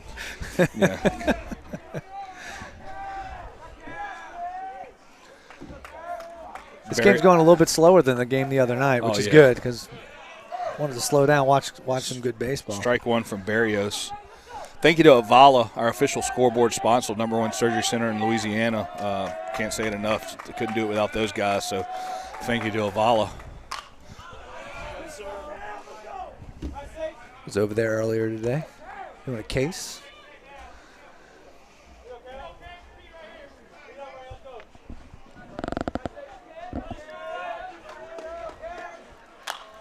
Oh, got in on him. Jammed him. Lanou camping out underneath it for the second out of the inning. I love the fact that Barrios is stepping up to the mound right now and just going right at these guys. He is shoving it. He comes in the last inning with 2 outs and throws 3 pitches for a strikeout, and he hasn't taken his foot off the gas. He's just going right at him. Kenny just texted me and said, "You're down 3 in the 4th. You might want to open up a pack of Skittles." So if I had some green Skittles, I would eat them. I've already eaten all my peanut M&Ms. So I might go down to the press box and grab one. Kenny just texted, said we need to get a pack of Skittles if we're down 3 in the 4th and eat the green ones. We need to go get Grant's daddy, Kenny, texted me and said we need to go get some Skittles. So Yo up to bat. Top of the 4th. Wildcats up 4-1. So what you're saying? Barrios shoving fastballs. We do have a listener out there. Oh, yeah, we have one. A listener. And your fan club. Oh yeah. Well, no, I got a message a second ago saying that we need to add the website to the catching clinic. You need a website? No, it's not up on the logo. Oh. We threw it up there. It was kind of a last-minute thing. 0-2 on hitter. Let's see what Arios can dial up right here. Barrios, not Arios. He's up in the box, isn't he? Way up in the box. Angela Savoy, she's probably our #1 fan. She's emailed me, thanked us. She loves watching WPBN. I don't know if she's watching now, but she sent us a nice email at the end of the football season. More towards Barry, not towards me. She's the nice president pitch, of the. So that's a top velocity strikeout. But yeah, Angela Savoy, she's the president of the Barry fan club. So Nice. she was thanking us, and she enjoys watching the games. I'm sure she's watching now. So thank you to her. So between her and She's Kenny local, Bilson, isn't she? We were thinking she was local around. I'm not she sure. enjoyed watching the St. Paul sports. And Yep. All sports, she said. So let's take a quick break and get a word from our sponsor, and we'll be right back.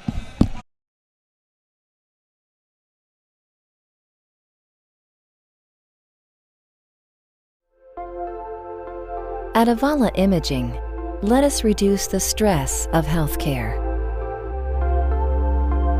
Relax. Cutting-edge technology meets first-class service. You have a choice. Tell your doctor you choose Avala Imaging.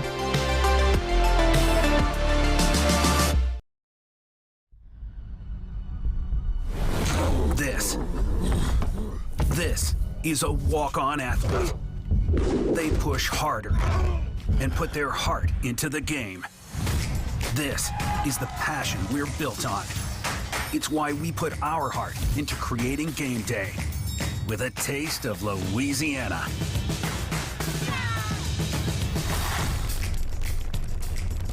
Walk-ons, we live for this. In and out urgent care.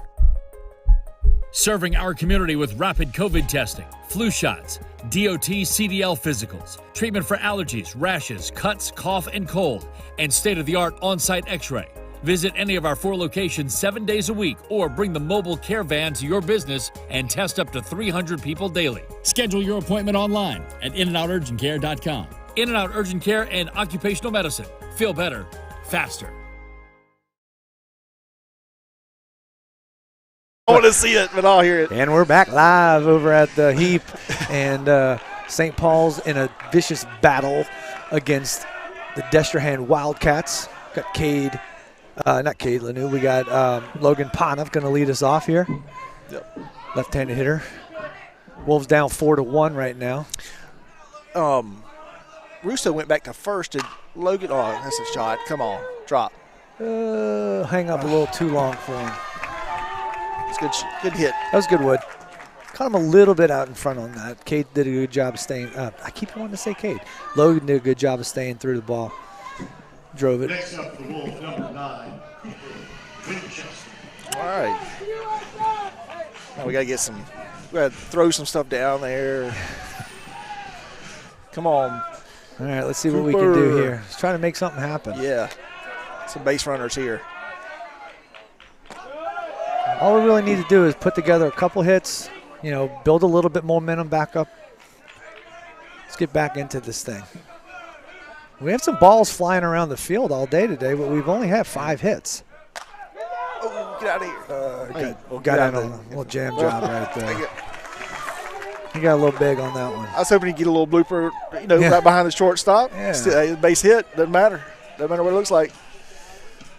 All right. He's going to get it. You still going to feed him tonight?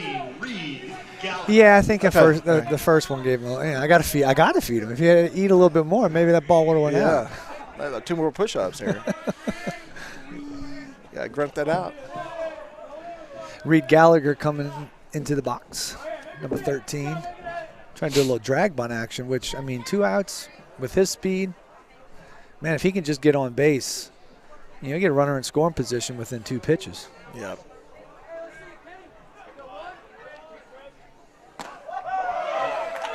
It's a good changeup, getting him out in front on that one. Got you some green Skittles? You gonna start do the sort? Oh, you're sorting them.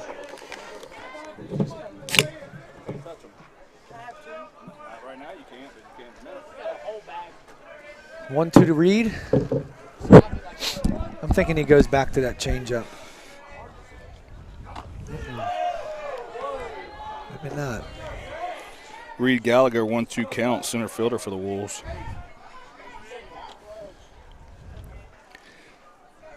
And Kenny, I'm literally separating Skittles if you're still watching. I'm sure he hit him. He could hear him hit the table. I'm not sure what kind of amplifier you got over there, but I could hear every one of them drop out of the bag.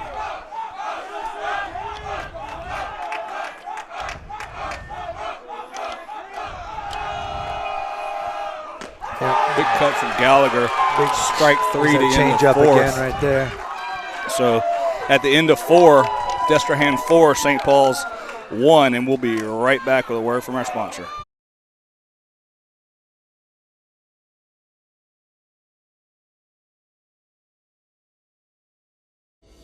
Are you missing out on life because of knee or hip pain? At Avala, we personalize your hip or knee replacement. A CT scan is used to create a 3-dimensional model of your joint. For your custom joint surgery, why would you go anywhere else? You have a choice. Choose Avala.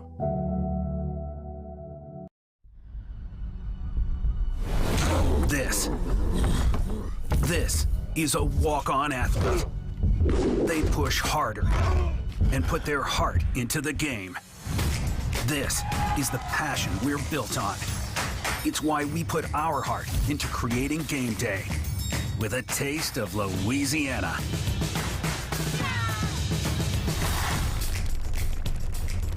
Walk-ons, we live for this. In and out urgent care. Serving our community with rapid COVID testing, flu shots, DOT CDL physicals, treatment for allergies, rashes, cuts, cough, and cold, and state-of-the-art on-site x-ray. Visit any of our 4 locations 7 days a week or bring the mobile care van to your business and test up to 300 people daily. Schedule your appointment online at inandouturgentcare.com. In and Out Urgent Care and Occupational Medicine. Feel better, faster. And we're back here at the Heat, 4-1 Destrehan, top of the 5th inning. Kenny, I got your we're getting that pitch again. Yep. Skittles separated, and we're only eating green right now. So, up to bat for the Wildcats, number 8, Keston Grenier. He didn't take the bait. Tried to get him to chase that ball in the dirt. 1-1 count to Grenier. I'd almost go back with the same pitch, see if he could throw it for a strike this time. You know, you got a balance count, 1-1. Aggressive count. There it is. Yep. Good aggressive hitting count right there. A lot of times you get those hitters that are really, really wanting to put a good swing on it, and you pull a string on them, and then they're swinging straight through it. 1-2 to Grenier.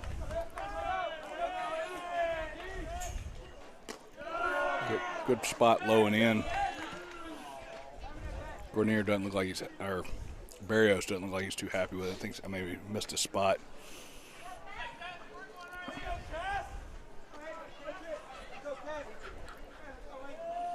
Defensively, Matthew Russo's over at first base. Moved over there after he came off the mound. Still got. Pon is still in the lineup, so. Good. Yeah. He's hitting for Barrios. Fastball up.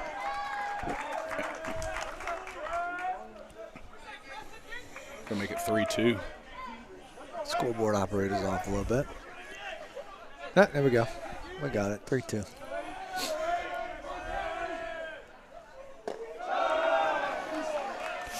Not a bad spot. Umpire doesn't like it low. Yeah, he gave us the first one, though. Yeah. So Grenier reaches on a walk. That's a walk-on's walk. So thank you to all the guys over at Walk-Ons. Go see Jason. Pulled pork is coming back on the waffle fries. That's breaking news. Waffle fries. Waffle cheese fries Hey, it took with you to the pulled fifth pork. to say that? Well, we talked so much about it in the pregame that yeah. It's almost like you don't want to overdo it. So Noah Simon up. You know what Noah Simon's favorite food is? What? Pulled pork waffle cheese fries or walk-ons. Bunt to correct. Great play. Great pick by Russo. Umpire said he came off the bag. I didn't see it because it was 2 steps. Yeah, the ball beat the runner. Matthew made a great pick in the dirt. Tell you what, that was a great play by Hunter. That was great. Yeah, coming in as fast as he was on the run, trying to throw it. That's a major league play. Yeah, that was a big league play. Yeah, right there. That was good. Whoa, that was. I don't know. I don't know about that one. If we had our X keys from Memphis, Yeah, come back and throw the red flag on that one or what? I don't know. They can't throw a red flag. We can sit there and look at it all day long. Right. So first and second, no outs in the top of the 5th. Back up to the first baseman, Yo.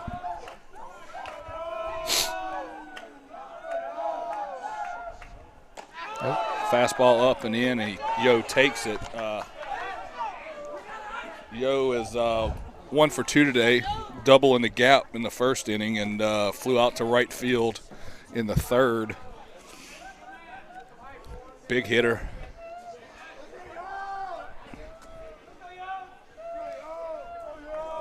I wonder if this kid plays football. I was just thinking that. He I was about to ask you if you recognize the name. He looks like a football Barry player. remembers all the guys' names. So like a linebacker or a fullback, one or the other. Something. Pretty stout kid. Barrios looks back. Kaimi holding the runner. Big secondary, delayed steal. Oh, that's an infield fly. So infield fly, batter's out. Lanu underneath it. Doesn't matter if he catches it or not. And Jeff, you want to explain the infield fly rule to all these guys watching that don't know it? Well, actually, was that? Yeah, it's first and second lesson too. Yeah, that's right. You're right. So basically all it is that the pop up to the infield where the infielder has to be able to get to it within reasonable effort. And the reason why I stress reasonable effort, if you remember several years ago, I want to say it was in the playoffs. I want to say the Braves were in the playoffs. I forget who exactly it was. Hit a skyrocket into shallow left field. Yep. And the shortstop kind of just casually goes out there because he's got the time, winds up losing it. The ball falls. Inside will move. He's out. Great play. Wow. Aiden. Great inside move. Great move. Or spin move, not inside daylight will move. right there. Yep. And him and Kaimi timed it up perfectly. On the second look, Kaimi quick spin move, gets the runner out second, picks him off. That could be a momentum. That could be a momentum changer. And Destrehan's coach is going to come out. And apparently somebody missed something. And call a play right here, maybe. Yeah, 2 outs with a guy on first. What play you calling? Hit that's a bomb? That's what. A little tongue-in-cheek right here. Yeah. So, but with the infield fly, I mean, it's mostly to protect those runners, so you're not setting up a triple play. Yes, or double exactly. play. Yeah, and that's kind of where we're getting to, so that it takes the ability for the infield to turn a triple play, where you're freezing the runners and they can't go. But yeah, no, I mean, there's a fine line, and it's really a judgment call on the field umpire to indicate whether or not the infielders have the ability to get underneath a ball within reasonable effort. And, that was proved to us a couple years ago when that ball dropped in the playoffs in shallow left field, and, they're calling it an infield fly. Barrios looks over to first at the runner, comes set. Carras creeping in with 2 outs. Hard hit line drive up the middle. That pickoff's huge because it keeps them from scoring that run. They would have sent that guy most likely. You would think, the secondary he was getting. So base hit. Oh, man, here he is. In between innings, just go through the dugout and around to that gate. So Gage Harding with the single up the middle. Coming in to pinch run for Harding is Mason Molaire, number 28. I'm sorry, that was John Carmichael with the single. Gage Harding's up to bat now. So I need to 2 outs, first and second.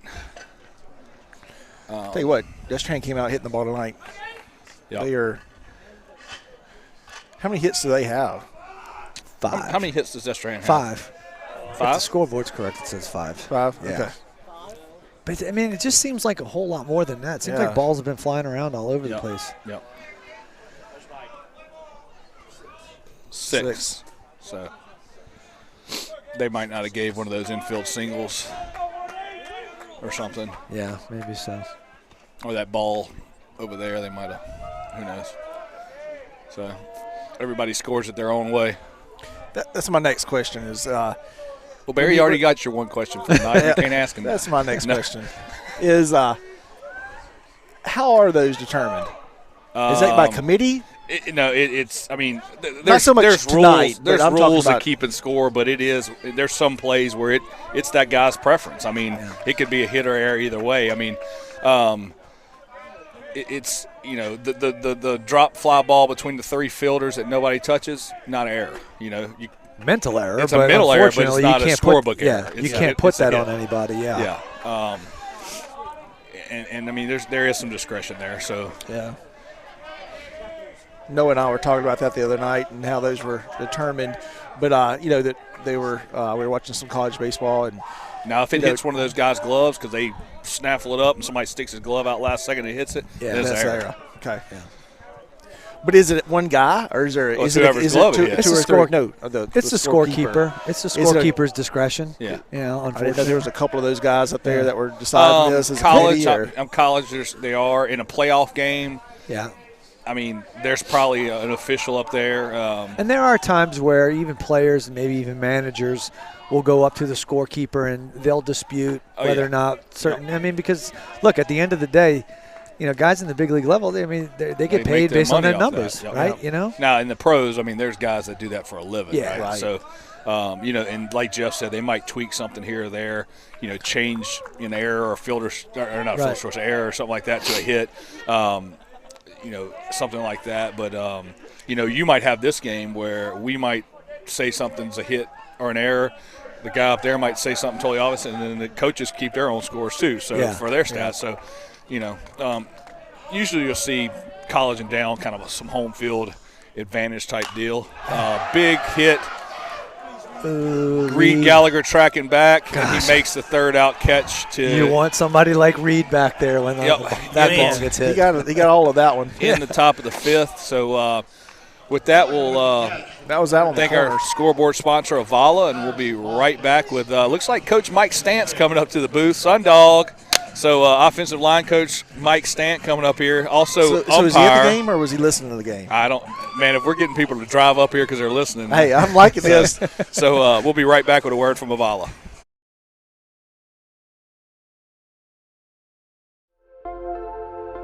At Avala Imaging, let us reduce the stress of healthcare. Relax. Cutting-edge technology meets first-class service. You have a choice. Tell your doctor you choose Avala Imaging.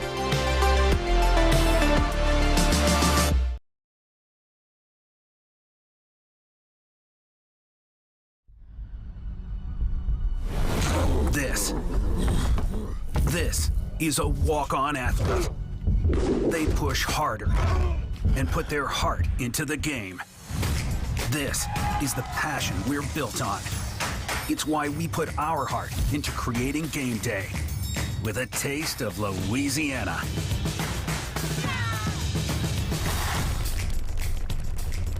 Walk-ons, we live for this.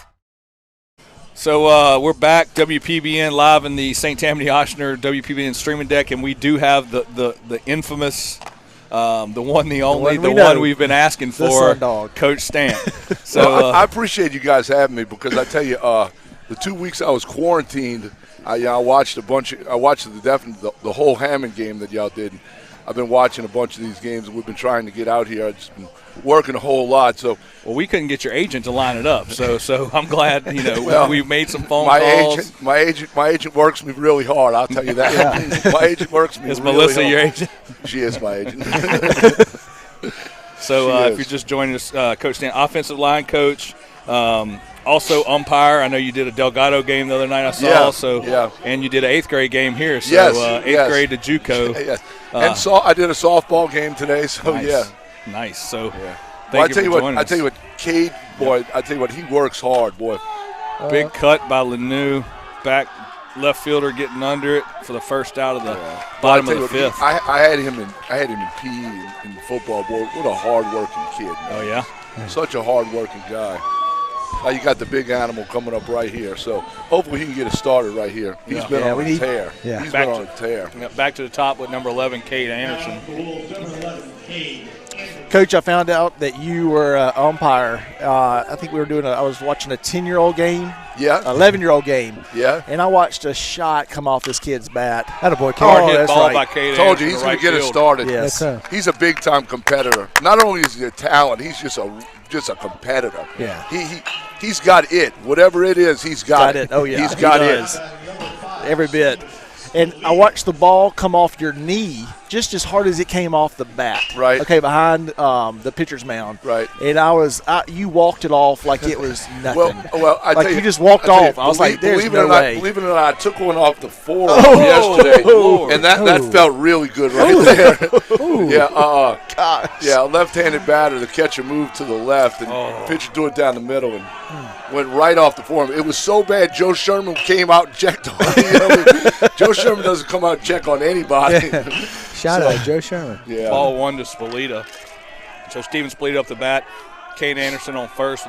Well, this is another kid who can really swing it. And quick hand. He's such a strong kid. I did him over the summer at Zachary in a summer league game. He hit one that a stewardess wrote out. So hopefully we can get one of those right here. That's what we need right now. So 1-0 pitch to Spalita. That's a balk. That's a balk. That's a balk. See how he sells it there? That's a balk. He shows it early. So Anderson in a rundown. He's got good speed, and he's not going to get out of that one. But we got an official college umpire up here that calls balk all day. I don't think that was – I shouldn't say that, but that didn't. But you know how difficult is that for the field umpire to make that call when you're behind home plate? I will tell you now, that's the difference between 3-man umpiring and 2-man umpiring. Yep. Because the third guy is standing over here, and he's watching that foot, and if it don't come right at him, he's banging him right now. Yeah. You know, if I'm a left-handed pitcher and I know that the majority of the crews that I have are going to be 2-man crews, I'm pushing the limits. We're gonna see what they're gonna call. And look, let me just tell you something. The guy in the field is the best umpire I know. Yeah. And so. Yeah. So do you think that left-handed pitchers right there take advantage of that situation when they know there's somebody? If they're not, then shame on you because trust me, that's something they work on. Yeah. That's just not something he came up with. Yeah. That's on those rainy days where they go in the gym or whatever. That's what they work on. Yeah. Sure. Yep. But you got to give that kid credit. That was a hell of a move. Yeah. No, it's the second time he's done that, and we won last time, but that time we didn't. But first baseman ended up. Now, were you watching and heard us talking and you came up here? Yes, I did. I won't tell you the restaurant I was at, but I was having some shrimp tacos and I heard you mention habaneros. No. Yeah. Well, yeah. I was at Habaneros. Yes. We were at Habaneros. Yes. I was having the shrimp tacos there. That's absolutely right. I think they're called El Tacos Pacifico or something like that. Yes. Barry loves habaneros, Coach. Yes. So that bean dip is unreal. 3-2 count to Spalita. Attaboy, Steven. So, see, that's where right there. That's a big. You know what I'm saying? That's a big pickoff right now. Yep. So now you got 2 on with 1 out and the big animal to the plate. Now with 1 swing he can tie it. Yep. That's a big play. Got a big play. Pinch runner in for the Wolves. Looks like Williams. Looks like number 19 Keith Williams. Ethan Williams. Ethan Williams. I mean, sorry. What did I say? Keith. But still, with 1 swing right here, this big boy can make it 4-3. Yeah. He's got power like I don't know. Would you like him on your line? Well, I basically got on both knees every day and begged him to play tight end. Drop it. 2 out. Russo gets jammed. But I get it. He's a D1 baseball player. I get it. Yeah. But, boy, I tell you what, him running down the middle of the field with the ball, what? So we had He's a We hoss. had Bilson in here earlier as our student spotlight. Yeah. What a great kid he is. Yeah. Huh? We were talking about the excitement for next year, a lot of returning starters. And we're going to be huge. I mean, huge. Yeah. I mean, we're going to be huge on the offensive line. We've got the 2 tackles are going to be at least 6'5", and then I got Gage Guzan at one guard, and I got Buckle at the other guard. And we're going to go ahead and move Ben Dufour to tight end so we can run the outside zone a little bit more. And then your boy's going to be in the mix. So and then we got Ryan Blanchard, who just squatted 600 pounds the other day, playing center. Is he on the powerlifting Yeah, squad? he is. Yeah, he is. Yeah, and I tell you, y'all we won the won the regional. Basically, picked up the gym with the other team in it, and I mean, I know West Monroe's got some good lifters, but I would have to say that we're the favorite to win this. Really? Awesome. Yeah, Awesome. I would have to say that we're the favorite, and if all goes well, I think we should win this.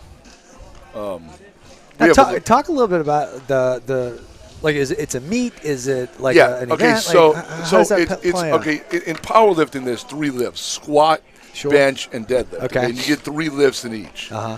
And it's one of those deals where the first lift is about 80% of what you can do. The second lift is basically what you can do. And then the third lift is what we call the Superman lift. We're going to turn on the rock music. Yeah. And see Bust what your we blood vessels in your eyes. Yeah, that's exactly right. See if you can pick up the gym. Yeah. But we have 11 guys who are ridiculous. And does it go by cumulative? Yes. As far It's the same thing as in wrestling or in track. You get so much for first, so much for second, so much for third. So I think we scored 40 points at the region, which was about 20 points better than anybody else. Nice. What's your what's the bench press for like your strongest guy? I mean, is he pushing 5, 4? I saw Chandler Loisher in the gym off of one board bench 500. Oh goodness. Yeah, he's a big old boy. He's a big old boy. From St. Paul's here? Yes. He's a sophomore, 16-year-old sophomore. Wow. Says he eats a lot of chicken and rice. Look, I don't remember his numbers. 500 pounds. But when I was in high school, there was a guy up by Zachary, David Chilson, who won a national powerlifting championship his junior and senior year. And I'm talking about putting up numbers like 750 type stuff. Like, I mean, he was a kid that would have to change shirts every class because he sweat so much. Right. And he would have a beard by second period. And, Yeah. he's just an animal. And just crazy numbers like that. Yeah. But it's been a banner year here. I mean, just last week we win wrestling. We go to overtime in soccer. Basketball's doing well. Basketball's doing well. I think in basketball, they play Curtis Friday. Yep. They get by that. They got St. Aug, which probably on this side of the bracket, that might be the worst team out there. Catholic and Scotlandville on the other side. Uh-huh. So, I mean, with a little luck, we knocked down some shots. Zach Fenn shows up and hits some threes. We're in the state finals just like that. Yeah. And that's not like a dream thing. That's something that could really happen. Yeah. Yeah. Because I really think we're going to beat Curtis, and I think we're going to have to play really well. I mean, across the now, when you board. say worst team out there, you think like worst to have to go face? Right, Yeah, right. yeah, I okay. mean, last year Catholic beat us. Yeah. Okay, and Catholic seems like they're just repping it up and everything. It's another Top Velocity strikeout from Barrios. Thank you to Top Velocity, our official strikeout sponsor of the Wolfpack Broadcast Network. Go ahead, Coach. And I mean, Catholic's won in football and soccer, and so I mean they're really ramping it up there in Baton Rouge. Yeah. So, and you got Scotlandville, who's like nationally ranked. So for us to get St. Aug out of that is really a blessing. Yep. Well, we're competing across the board in every sport. Yes, on a high level, and going back to football next year. I mean, it should be an exciting year, and I'm looking forward to it. And the bad part about football is we were really playing well, and then we got the COVID thing, and then we practiced one day and played Jesuit. Yeah. So I mean, I don't think that was like a true indication of the year we had. No, I mean, not at all. We're one call away against Ponchatoula from blowing them out. Yep. I mean, the fumble call was terrible. Yeah. I mean, that's on a referee training video now. Well, you got to see the ball. Too, you had 2 of them. Yeah, you get that one too. But the Ponchatoula thing, he doesn't even have the ball, and they call him down. Yeah. I mean, so and then 15 Force picks up the ball, and he's headed for the end zone, and they bring him back. Yeah. So if he scores right there, it's over. Huh. I mean, that's how close we are to being on. And then if we'd have played Fontainebleau, we'd have gotten to play Shaw instead of Jesuit. So, right. I mean, I know if ifs and buts or candy and nuts, we'd all have a good Christmas, but all those things were. I like that. But at the end of the story, my dad had like a saying for everything. He had a saying for everything. Strike the only two. thing that disappoints me is that I didn't write them all down. Yeah. You know? where does Sundog come from? Everybody, that's the thing. It's Sundog. That's what we hear. It's so funny. Okay, so when I was when we quarantined for COVID, right before then, it was right before then. Okay, so I'm at a junior college game in Mississippi, right? Yep. And so this guy sees me after, and he says, I'm the Southland Conference assigner. He looks at me and says, you got a good zone, you move around real well. He looks at me and he says, lose 100 pounds and call me. I said, how am I going to lose 100 pounds? I mean, I'd have to cut off one of my legs. And he looks up and he says, get outside with the sun, dog, and you'll be all right. You know what I'm saying? He said, start walking under the sun. So I took that to heart. And, like, the next day, like, I walked like 3 miles, and I was walking like 10 miles a day. That's where the sun dog comes from. And the pictures and with you, the sun dog. Yeah, had no idea. So this assigner in Mississippi, he's a Southland Conference assigner. Said, look, you got to have the sun dog. You got to have the sun dog. Got to get under the sun dog. Yeah. So that's where. And all of your players have been thinking this whole time. It was pertaining to them. It was all about you. No, it was. So if you're just joining us, 4-1, Destrehan over St. Paul's in the top of the 6th inning. Aiden Barrios on the mound. We're joined right now by offensive line coach, powerlifting coach. What else, coach? What are the hats about there? That's it. Yep. Coach Mike. What are you teaching us? I have 2 regular PE classes and 3 athletic PE classes. Okay. So I basically I'm under the keep all these guys strong. I'm under the tutelage of the great Christian Coach. Gibby over there. Yep. And then in the gym I'm under the tutelage of the great Ryan Spencer. Oh, okay. Nice. So the 1-out walk for Destrehan. Thank you to Walk-Ons, our official walk sponsor of the Wolfpack Broadcast Network. Go see Jason in the game. Coach, what's your favorite thing to eat at Walk-Ons?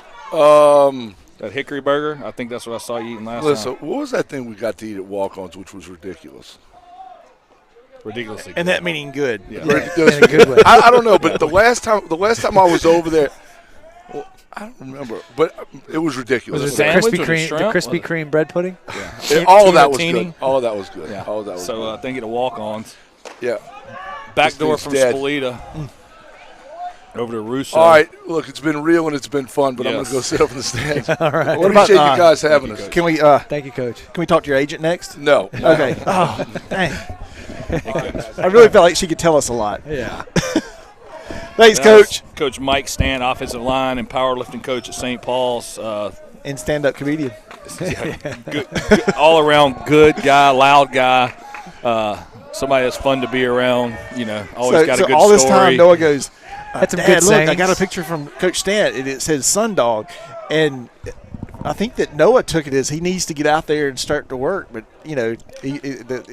Coach Stant's talking about himself. Yeah. Yep. That's pretty good. I had no idea that story was going to go that way. So 1 out, top of the 5th. Runner on first, Aiden Barrios on the mound. Bunt showing from Destrehan. Carras crashing. Up to bat for the Wildcats. Number 6, Cameron Dufresne. So 4-1 here, Jeff. We need to get out of this, and we got 2 more at bats, 6 more outs. Yeah, get a few more cracks at it. Yep. Been spraying the ball around a good bit, but we just haven't had any holes. We can't find the holes right now. Barrios has got such a quick move. Yep, going back over to first. He always had, even when he was over at Lake Castle. I know we had a chance to play with him over there, and man, he's got some quick hips. He gets. What's that? What grade? He was in 8th grade, and Cooper was in 6th. So junior. Russo coming over to the fence, foul ball. He is a junior, yes. That's what you were asking. Thought you wanted to know where he was, over at Lake Castle when we were there. No, like what grade? Yeah, he's a junior. Thank you for joining us on the Wolfpack Broadcast Network. Destrehan 4, St. Paul's 1.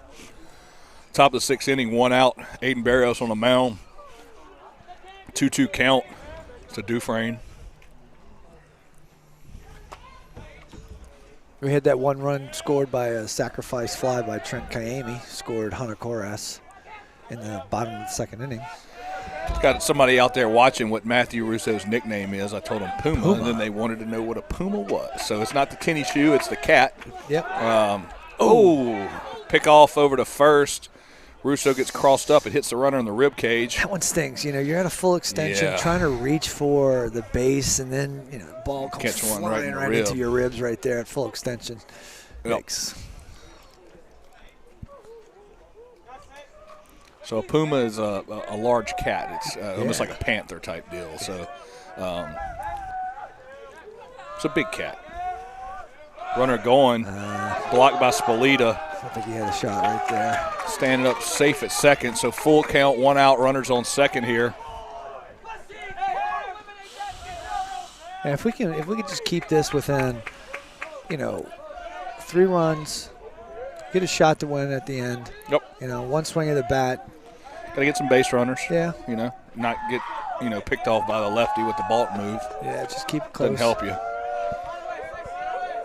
Barrios gets the signal, looks back at the runner at second.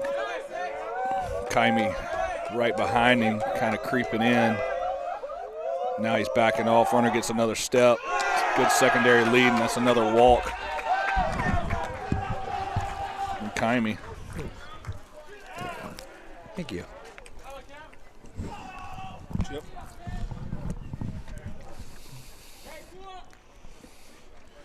Chip.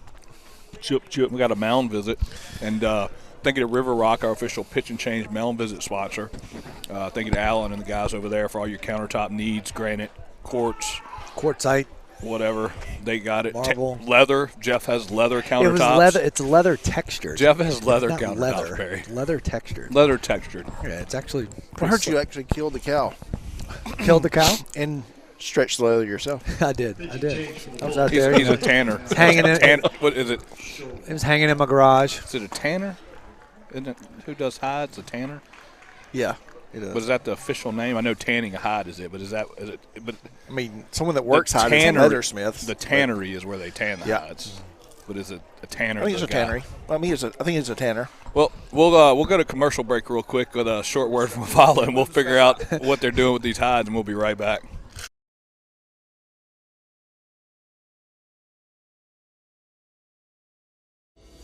Are you missing out on life because of knee or hip pain? At Avala, we personalize your hip or knee replacement. A CT scan is used to create a 3-dimensional model of your joint. For your custom joint surgery, why would you go anywhere else? You have a choice. Choose Avala.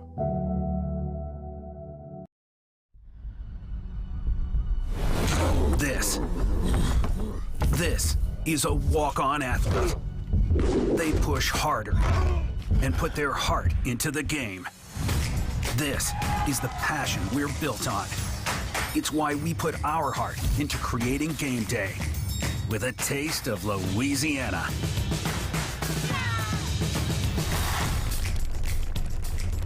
Walk-ons, we live for this. In and out urgent care.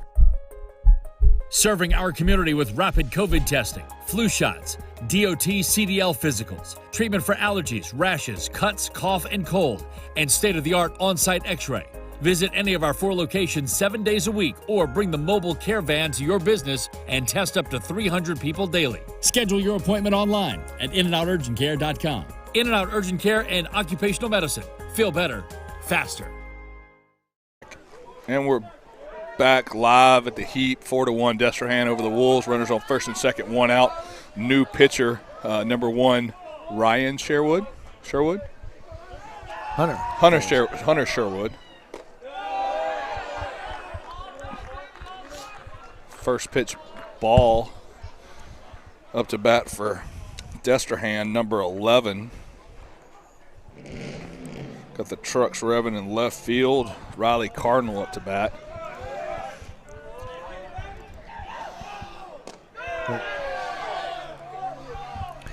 Ball 2. Do you think Spalita got crossed up on that one? I mean, no, I think it was just a low. He was here. It was a low ball. He's doing what he can to keep the ball in front. Yep. I didn't know because Carras was coming in to talk to him. Spalita kind of shook him off after that. Maybe Sherwood missed the signal or something because there is a runner on second, so they do start mixing that up. I'm assuming, right, Jeff? Yeah. As a catcher, what are you doing in those situations? I know. Are you doing like last? I mean, what would you do with no runners on base to a guy on second as your signals to the pitchers? Well, sometimes it'll depend. I mean, you can have a chaser, doing sign after 2 or sign after 1, or you could do first sign, you could do last sign. If nothing else, depending on how many base runners are actually getting to second base throughout the course of the game, you probably shake it up from inning to inning, But, sign after 2 is probably one that we used a good bit. Yep. So 2 is an indicator, whatever 2 is the follows. indicator, whatever follows after that. Now, when you see the guys, in this game, our game day sponsor, the Catchers Clinic, that's why we're doing a bunch of catchers talk here for you young guys watching out there. When you see those guys, I mean, when they're flicking pinkies and all that stuff, I mean, what is that? That's location, stuff like that? A lot of times it is. I mean, you could very easily have a guy who's dirt ball in front, Spalita with a great block. That was a great Nobody job keeping it goes in front. Great work, Steven. That was really good. Good hustle on that one.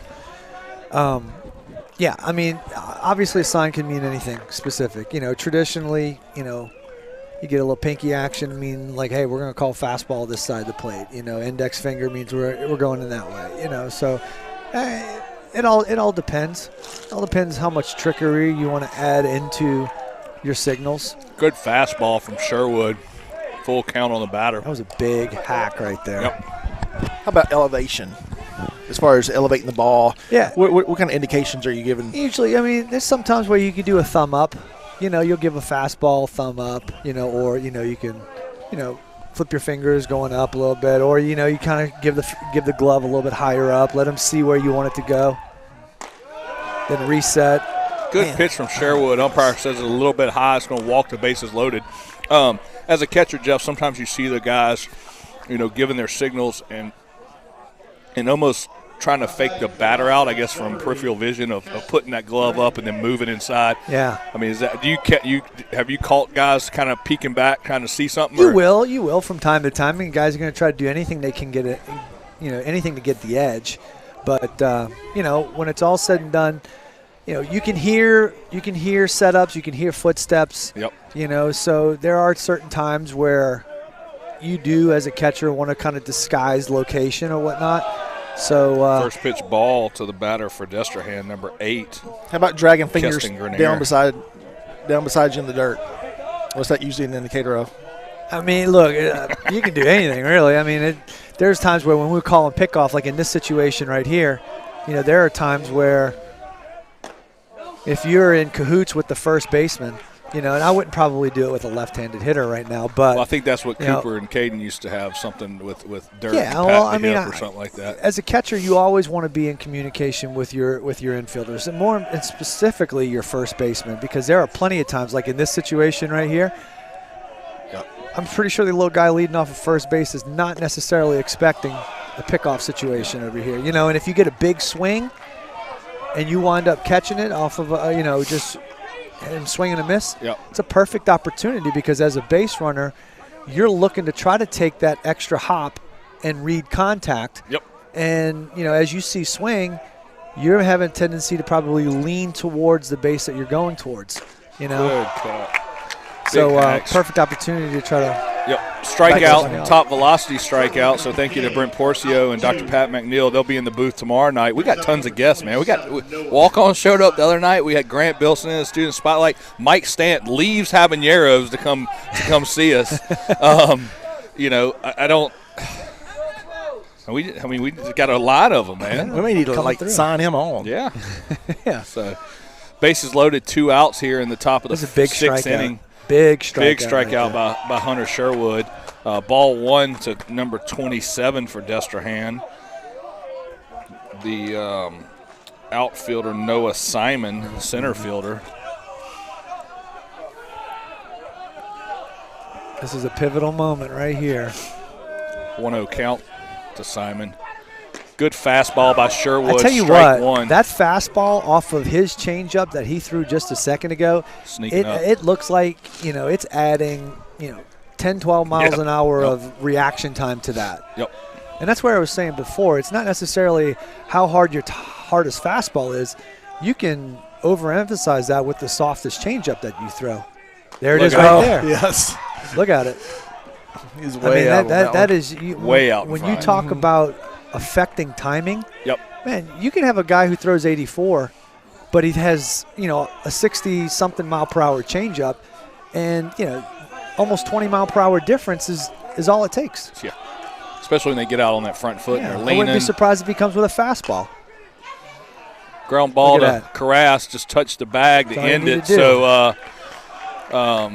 I think you may have been being coached from the side. Well, he looked like he was kind of jawing with the dugout, saying, "Hey, I know what I'm doing here." Yeah, look, because that was pretty good. So, hey, so 3 outs right there. That'll end the top of the 6th inning. Score 4-1. Destrehan. Want to thank In-N-Out Urgent Care, our official In-N-Out sponsor. Thank you to David and those guys over there at In-N-Out Urgent Care. 4 locations: Covington, Mandeville, South Shore, Metairie. Help me out, Chip. I can't see it. Uptown. That was the last one. I couldn't remember it. So thank you to those guys, In-N-Out Urgent Care. We'll go to a commercial break from our scoreboard sponsor, Avala, #1 surgery center in Louisiana. Thank you to Avala, and we'll be right back.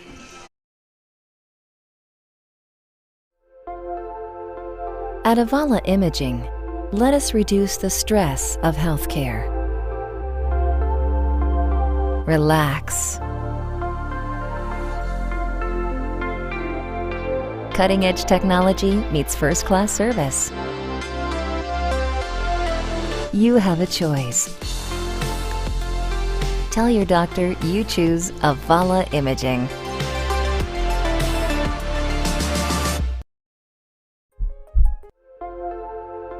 At Avala Imaging, let us reduce the stress of healthcare. Relax.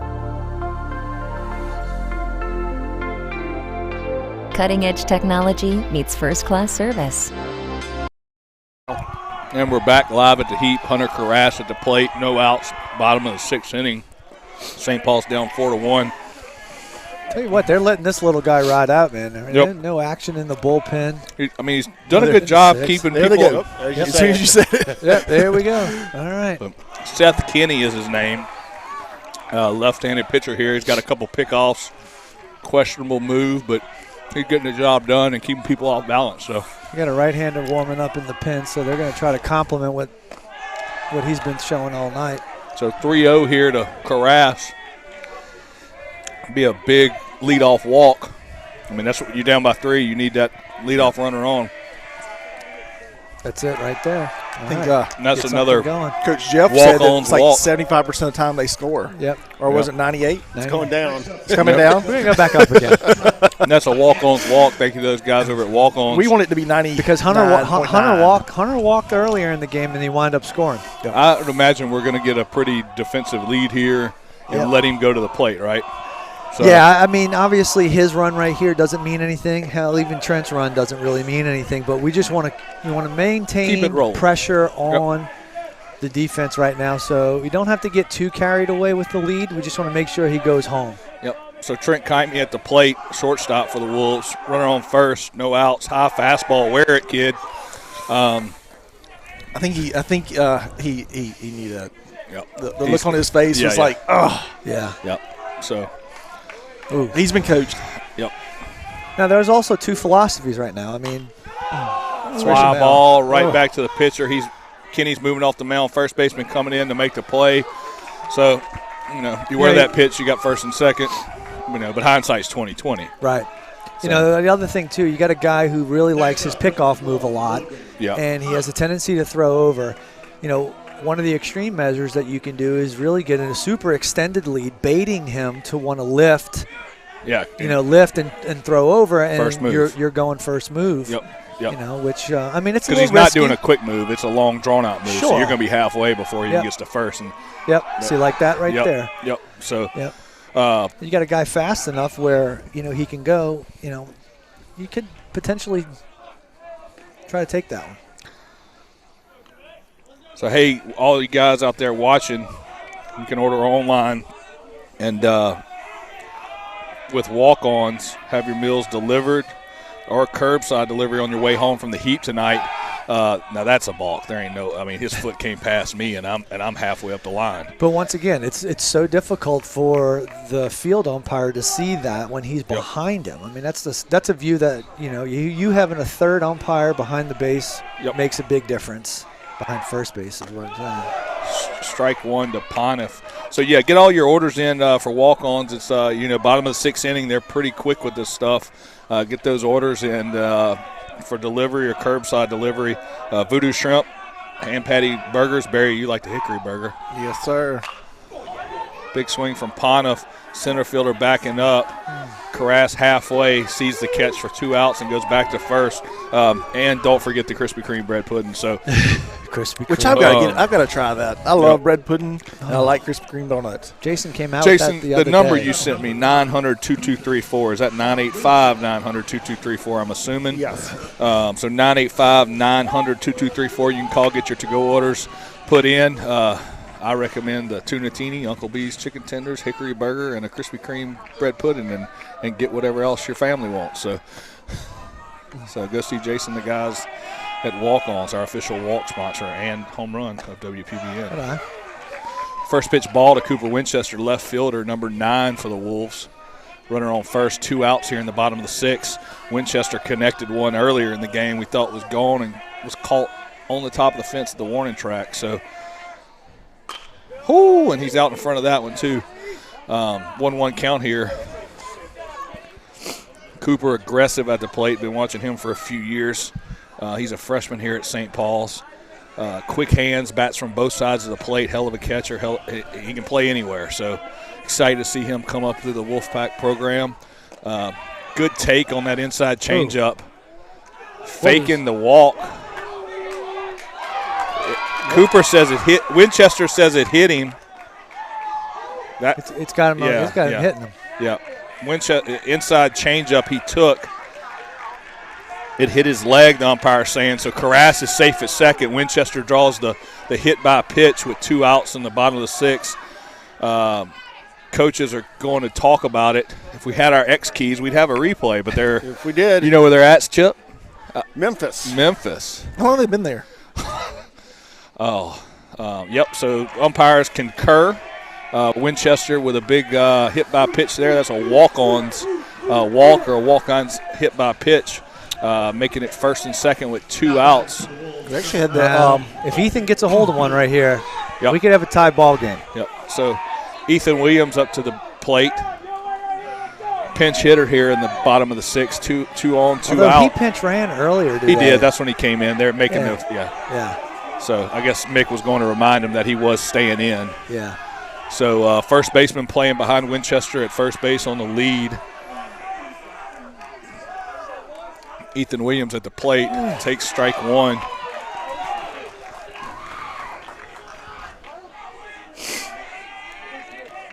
Destrehan wasn't happy about that hit by pitch call. It did look a little odd. I mean, the catcher didn't catch it cleanly, which means, maybe it was the path of the ball was deterred off a little bit. Carras went. Yeah. Cooper took it. He plays a ton of baseball. I thought it was a fake walk he was trying to sell. I was excited. You heard me say that. Shout out Frankie Cazzo. Yeah, we were talking about it in Mobile the other day. It was so strike 2 to Williams. But either way, he's on first. Doesn't matter now. Yeah. And 1-2 count to Williams. But 2 on, 2 outs, bottom of the sixth inning. All right, looking for a dirt ball here, Jeff? Make this one hurt right here. Nope, goes up with the fastball. So Kenny's probably going to work on trying to change his eye level right here. As much as I would not throw a changeup right here, it wouldn't necessarily be too bad of a pitch. Quite honestly, I would do it just a 2-seamer down and away right here. Make Ethan beat us away. Middle infield bounce, and Carras takes a lead. Ethan Williams with a big cut for strike 3. And that's the end of the sixth inning. Destrehan 4, St. Paul's 1, and we'll be right back with a word from our sponsor. In and out urgent care. Serving our community with rapid COVID testing, flu shots, DOT CDL physicals, treatment for allergies, rashes, cuts, cough, and cold, and state-of-the-art on-site x-ray. Visit any of our 4 locations 7 days a week or bring the mobile care van to your business and test up to 300 people daily. Schedule your appointment online at inandouturgentcare.com. In and Out Urgent Care and Occupational Medicine. Feel better, faster. At Avala Imaging, let us reduce the stress of healthcare. Relax.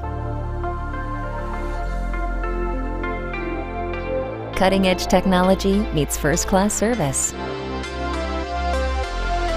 You have a choice.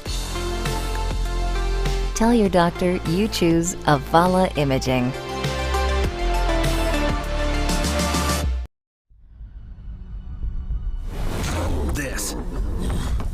This is a walk-on athlete.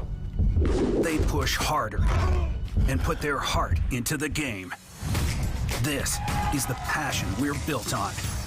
It's why we put our heart into creating game day with a taste of Louisiana.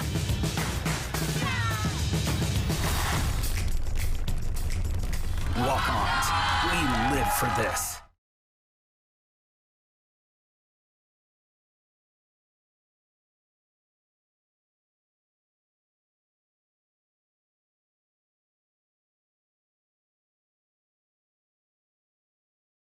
Yep. And we're back at the Heap. Destrehan 4, St. Paul's 1, going to the top of the 7th. Last inning here at the Heap on the Wolfpack Broadcast Network. Thinking of our scoreboard sponsor, Avala. Thinking of In and Out Urgent Care.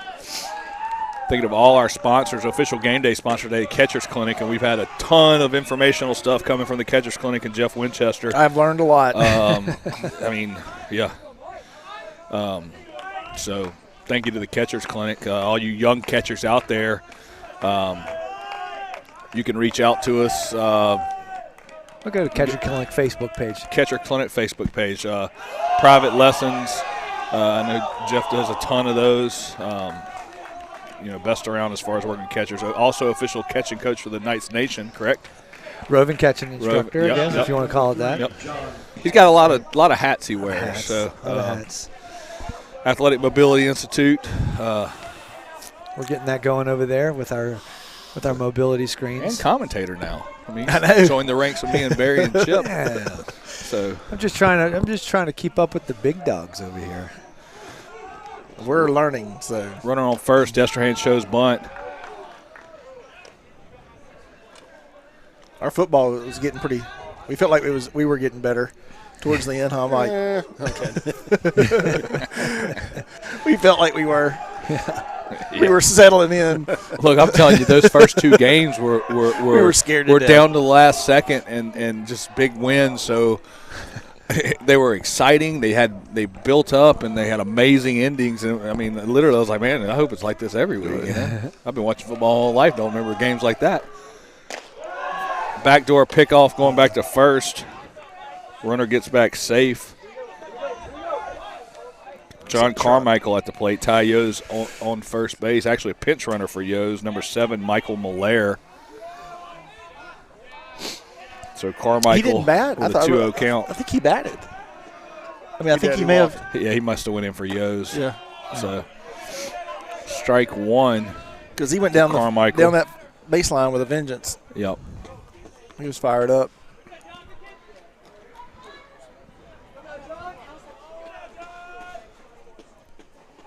Pickoff movement from Sherwood over to Russo. Getting a little chilly tonight. It is 52 degrees here. The temperature dropped pretty at quick. the Heat, corner of 11th and Adams here in Covington. Cold. Oh, good move from Sherwood. He flinched a little bit. Yeah, he I did. thought maybe he might have get caught up. You can catch all the home games for St. Paul's on WPBN. You can watch on Facebook, YouTube. If you want to watch the replay, they're available for purchase on demand. Ground ball at the middle, double Oh, just underneath. Just underneath Kymie's glove. You know, if you could set it up any better. So, 1st and 3rd, no outs here in the top of the 7th. Yeah, he's kicking himself for that one. I think he was thinking 2 before 1 and just got a little bit too over anxious. Glove came up, ball goes under. I think I'm getting walk-ons to go. Ever since Jason sent me that text, I'm. I think we can hear what they're saying down there. We need to get one of those parabolic mics, like a dish. Just hold it out. Just hold it out. You know, we should mic some players up. Yeah. Probably not. Well, no. Probably not. I have, I have 2 brand new wireless mics that we can. I just haven't had time to work them in. That, you know, we can definitely mic some players up. It's actually a wireless headset mic. Oh, okay. Yeah. So it's almost something like Madonna would wear on stage in the 90s. Oh, yeah. So with combs, too? It comes with combs. It actually came with combs and leather straps and all kind of stuff. So that's going to be your headset for the football season, Barry. It's combs. The Halloween weekend. Yep, 1st and 3rd for Destrehan. No outs here in the top of the 7th. Sad, that's the only music video that I can remember. That headset that she had on. Oh, Vogue. I don't know what the song was. Or the one video. There was one that was. I just remember having that headset. Oh yeah. Infield in. Shows bunt. Pops it up. Safety squeeze. Boy, when you square in that situation, Jeff, when that ball goes straight up as a batter, pucker. Yeah, you just please hit the ground, even though you know it's uncatchable. Sometimes you're like, ugh. Just hit the ground right now. Yep, it's like it freezes in the air if it's catchable. Yeah.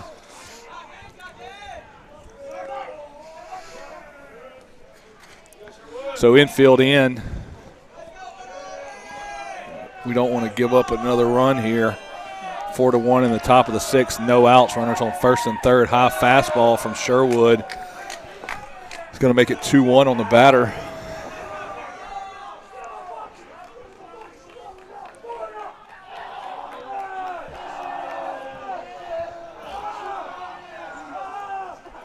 I got to give it to Destrehan, man. They've been chattering it up all night. Look, they are fired up. Yeah. They keep it here. Good work with right a good block there with a runner on 3rd. Steven. Good job. I've been between football, you know, coming from Zachary, I dealt with different schools, you know, Santa Paul's Catholic, all that stuff up north, you know, not north. But straight west, Baton Rouge. So a whole different group of schools. So never really played against Destrehan or some of these guys over here. Don't know much about them, but their football team and their baseball team, I've been impressed. Oh yeah, they've always been competitive. Powerhouse. You know, I remember back in, you know, when I was at Rummel in the football days in my junior year when Ed Reed was returning kicks for Destrehan, and you know, he shook me one time on a kick return that, you know, almost broke my ankles. Slide step from Sherwood. If you're just joining us, Ed Reed broke Jeff Winchester's ankles in 1996. And you know what? Destrehan versus Rummel. I'm not embarrassed to say that. Ed Reed's in the Hall of Fame. He's in Football Hall of Fame. I wouldn't. I am not afraid to say that. Pitch from Sherwood. Fouled straight back over to Harry's hitting house. You know, hearing the trucks rev up in the back, you know where they're going, background. Huh? Well, I remember walk-ons. I remember being a visitor coming to play in St. Paul's, believe it or not, left field freshman year. There was no center field wall, probably. Well, but I can remember hearing all the trucks rev and you know, all the left field lounge going crazy. Good pitch from Sherwood. Big strikeout with for the first out of the inning. That's another Top Velocity strikeout. Top Velocity, our official strikeout sponsor of Wolfpack Broadcast Network. We're going to have Brent Porcio and Dr. Pat McNeil, the founders and owners of Top Velocity, in the booth tomorrow night to tell you about Top Velocity, some of the exciting stuff they're doing over there. They just opened a new Boca Raton facility, so excited to have those guys in the booth tomorrow. So back to the loud trucks, Jeff. Yeah, I mean, it's just reminiscent of it. I've been hearing them all evening back there, and it's just taking me back. So Carras creeping in. 1 out here. Strike 1 from Sherwood. Got a new a pinch hitter in for Destrehan, number 5. Oh, let's see. Pull up the lineup here. It's one of the hardest things to do in all of baseball. Bryant Cato. Is pinch hit. I mean, you're cold. You're coming off the bench. Kirk Gibson made it look easy. Yeah. And he had a limp. Yeah. So Spalita going to talk to Sherwood. Yeah, it's got to, I mean. But they don't have the privilege of like the pros. You know, Gibson's been in the back hitting off of a tee in a clubhouse indoors. Yeah. He's not over there doing it now. I know y'all both look back when I was pointing over there. When I came up the other day, there were some players in there. Oh, yeah. From the other team hitting, so I just didn't know. Carras creeping in. Bunt from Cato shows it. So do you think that's why they're pinch hitting him? Is for the bunt? He's got some speed. I don't know who they subbed him in for. Let's see. Who is that on first? What number is that on first? 2. I mean, pinch hit to 3. squeeze. Yeah, I don't know. I don't know. I mean, he might be so fast that he puts the ball on the ground. He's a Dawson Simmons. You know, if he puts it in play, he's on base. But that's another top velocity strikeout. So really doesn't matter how fast he is unless we're timing him back to the dugout. So, so 2 outs here in the top of the 7th. That's another top velocity strikeout. Thank you to those guys. Excited to have them in the booth tomorrow.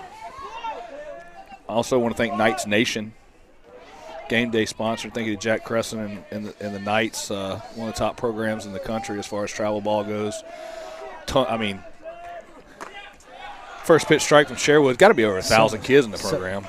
Easily. There's close to 1,500 collectively. Yeah. You know, I mean, you're over 100 teams. I mean, the 2024 class, I think there's 7 teams. And let me tell you something. Every one of those teams would give every one of those teams a run for their money. Yep. You know, the talent is just really thick. Deep.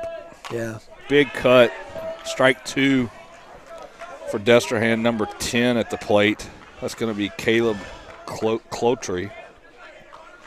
So the pinch hit was for the pitcher. So we're going to have a new pitcher next inning because Cato was batting for Kenny. So that makes sense. So they got another lefty warming up in there. I think they know because they're coming around to the top of the lineup and they've got lefty. Yep. 3 lefties in a row. Don't worry about it. Early steal, a little first and third play. Yeah. Try to do a little force balk action right there. Good for that, or get him in a rundown. Composure. Yeah. You know, Destrehan, if you heard him going into the top of the 7th, the coach, what he said is get one more. Yeah. Get one more. Yeah. One more run. Sure. You know, make it a 4-run lead. Yep. And, one swing of the bat can't beat you at a 4-run lead. Yep. You know? It's blocked by Spalita. Runners on second and third, 2 outs, 0-2 count. So, yeah, you're right, Jeff. Lefty. Yep. Anderson, Spalita, Russo. Yep. 4-1 here in the top of the 7th. 2 outs for Destrehan. Ooh. Good spot by Sherwood. Hat comes off. One of my biggest pet I was peeves. going to say. How many times did I say that in the past? Yeah. Oh, my goodness. Cade oh, Prevost. My goodness. Remember Cade Prevost? Pitchers, please. His hat would come off every pitch. Now, of course, he's 9, 10, 11, 12, but for 4 years, what do we got to do?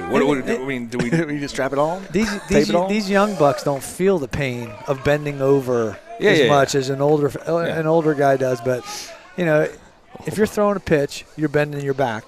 If your hat's falling off, you're bending your back again on the same pitch. Yep. So if you throw 75 pitches in a game, you done did 150 back. You know, good mornings for all intents and purposes. You know what'll make that back feel better? Krispy Kreme bread pudding from Walk-Ons. Absolutely, it would. So, or some bean dip. It'd make you feel good. Make you feel good at 52 degrees right now. I like too.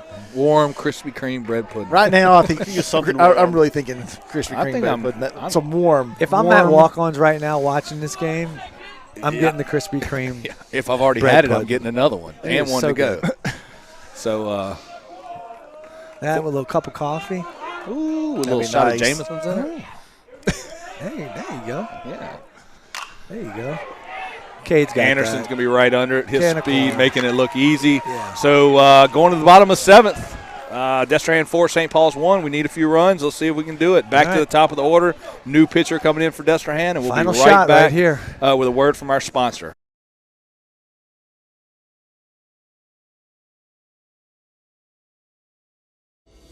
Are you missing out on life because of knee or hip pain? At Avala, we personalize your hip or knee replacement. A CT scan is used to create a three-dimensional model of your joint. For your custom joint surgery, why would you go anywhere else? You have a choice. Choose Avala.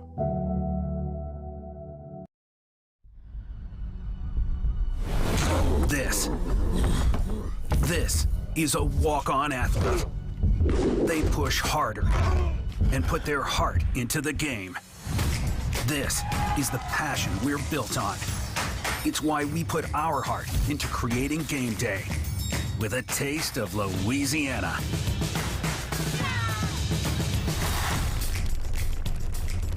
Walk-ons, we live for this. In and out urgent care. Serving our community with rapid COVID testing, flu shots, DOT CDL physicals, treatment for allergies, rashes, cuts, cough, and cold, and state-of-the-art on-site x-ray. Visit any of our 4 locations 7 days a week or bring the mobile care van to your business and test up to 300 people daily. Schedule your appointment online at inandouturgentcare.com. In-N-Out Urgent Care and Occupational Medicine. Feel better, faster. Well, move, man. All you got to do is this. It's actually this. Oh, we're back. And we're back, we're Chip? back. Are we back? All right, we're back. Right. We are back. 4-1. Hey, fans, don't worry. Yep. All right, it's time now. Jeff okay? Russo. Enough of this tomfoolery. Yeah. Of the tomfoolery. Let's go. So welcome Jeff Russo back to the booth. Yep. He thought he was going to take the night off. Shout out to Bones right now. So I just want to give a shout out to double knee replacements. Okay? Oh, shoot. Guys watching us. Oh, yeah? We have people all the way in Connecticut.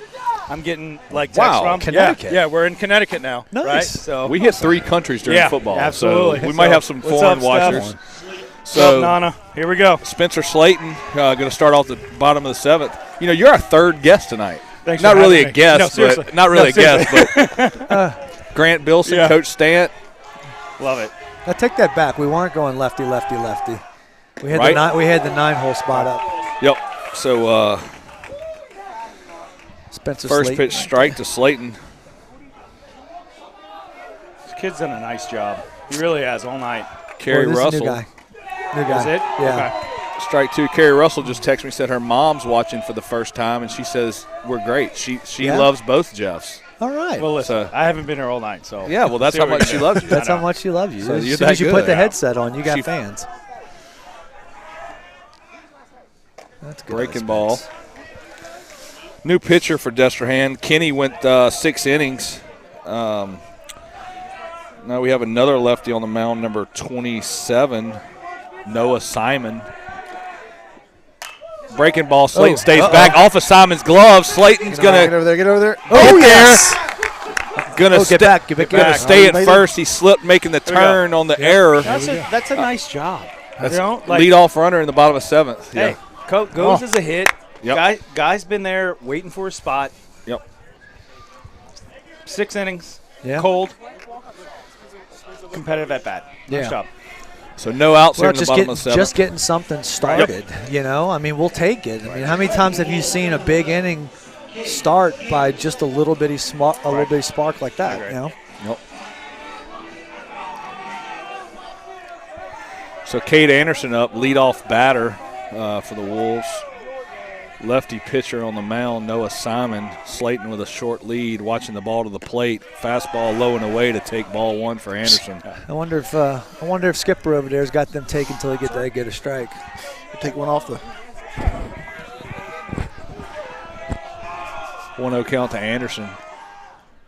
Big cut by Anderson I'm off go the with Destrehan's I'm coach. going to go with no there. I don't know if you could Jeffrey? hear that ball on probably skin not. action about 10 feet below us, Yeah. but Maybe not. actually 8.5 feet below us. It's at the left field lounge right now. Oh, yeah. Right. Trucks Right. raring up. Right. I mean, It's right where we it want it. caused a ball in the dirt on Yeah, one of them. totally. So 1-1 count to Anderson. Good take by Anderson, 2-1. This kid looks like he could probably have a pretty decent pickoff move as well. The way his body moves. To happen right here. Yeah. Re-enter. Bring him back in. So bring him back in, Ponif. Yep. Well, no, that's Lanu. That's Lanu. I'm sorry. That's Lanu. But he was nice job by Spence. Good job, Spence. I mean, did your thing. Got on base. We need base runners. Yep. Right. Yep. One more thing. One more base runner. You got the tie-in run to the plate with at the end of it. That's really all you're looking for. Big cut from Anderson. Big swing back. Going to make it 2-2 on the right fielder. Spencer was in for, or was hitting for. He went in Lanu. for Lanu, and then Lanu re-entered. Yeah, gotcha. Probably a little bit more experience on the bases. So I like the move.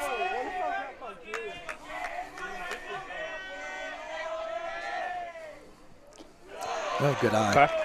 That was Slayton's second at bat, though, wasn't it? No, that was his first. It was just his first pinch hit. I felt like If you think about it, he's done a nice job this season coming in that spot. Yeah. No, he has. He had to double down the line and Mobile in that spot. Yep. Again, late in the game, Full comes in, count to does a Anderson. nice job. Full count here. Runner on first. Love the energy. I love the energy right now. Destrehan up 4-1, bottom of the 7th. Hard hit ball. That's going to get through. Another single by Cade Anderson. Attaboy, Cade. Lanu round second. Hey, Chip, can you mute us real quick?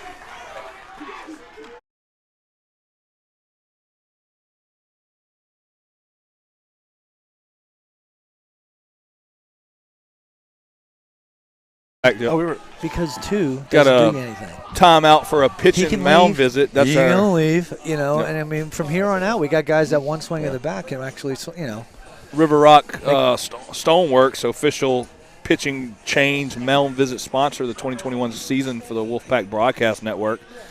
Thank you to those guys, River Rock. Also, let's go ahead and thank some of our other sponsors, Chip. We got In-N-Out Urgent Care. Chip, sponsors. I know you don't have a headset. This is on me. He lost his headset. Y'all want me to leave? We got two runners on. Y'all want me to leave right now? In-N-Out Urgent Care. Thank you to Dave and the guys over at In-N-Out Urgent Care, 4 locations. Knights Nation. Thank you to Knights Nation. Official game day sponsor, the Catching Clinic. Thank you to those guys. Look them up on Facebook. Facebook, Twitter. If you got a young guy out there that's a catcher, go check it out. Get signed up with Jeff. I know you learned a lot today during the broadcast. We've been talking catching big time. So pretty deep catching conversations. Deep with a little side of pitching on there too. So, especially in the it's all catchers. it's all interconnected. Yep. So thank you to River Rock, our official pitch and change mound visit sponsor. No outs, runners on first and second. Steven Spalita at the plate. We can use a big hit right here, Steven. Big swing, shallow ball. Cato was playing fall. deep. That might fall. That's falling. That's falling. Yes. Yep. Let's go. Right fielder was playing about 20 feet off the fence in right field. Go. Second baseman was cheating over to the bag, holding the runner on. And Cato looks like he's going to. I think he may have got the breath knocked out. I think that's what he did. So now we got Russo up, bases loaded, no outs. I mean, this is what you're asking for right here. Yep. This is why you play the game, the whole game. Yep, he's hungry for this. So, the Puma. So let's see. Mick's out talking to the umpire. Looks like we're going to put a courtesy runner in for Spalita. So that's going to bring in. Can't quite see who that is. That is Cody. Yeah, there you go. We got Cody from his fan club. Yeah. So there we go. Yeah. Matthew Russo going back to the Louisville. Yeah. In honor of his friend. That's actually Connor's bat. Yep. Big. That was a end it. Let's daddy go hack home swing right there. Daddy hack. That's a daddy hack. Russo been mixing up the hardware the last few days, trying out some new bats. I know he likes going back to that Louisville Slugger. See what happens there. I mean, that's what you want to see, though. You want to see your 3-hole hitter in this situation putting big swings on the ball. It hit him. Change-up hit Russo in the leg. That's going to or bring in a run. Official walk-ons. Walk-ons, our official walk and hit by pitch sponsor. Thank you to walk-ons. I don't know how many times I can say Krispy Kreme bread pudding in the broadcast, but I don't know what to say. So I'm thinking some of that and some coffee, Jeff. Yeah. All right, here we go, Hunter. So Hunter Carras up, bases Dad loaded. and me is turn the page. Here we go. 4-2, bottom of the 7th. Big cut by Carras. Swing right there. Come on, man. Corners playing in.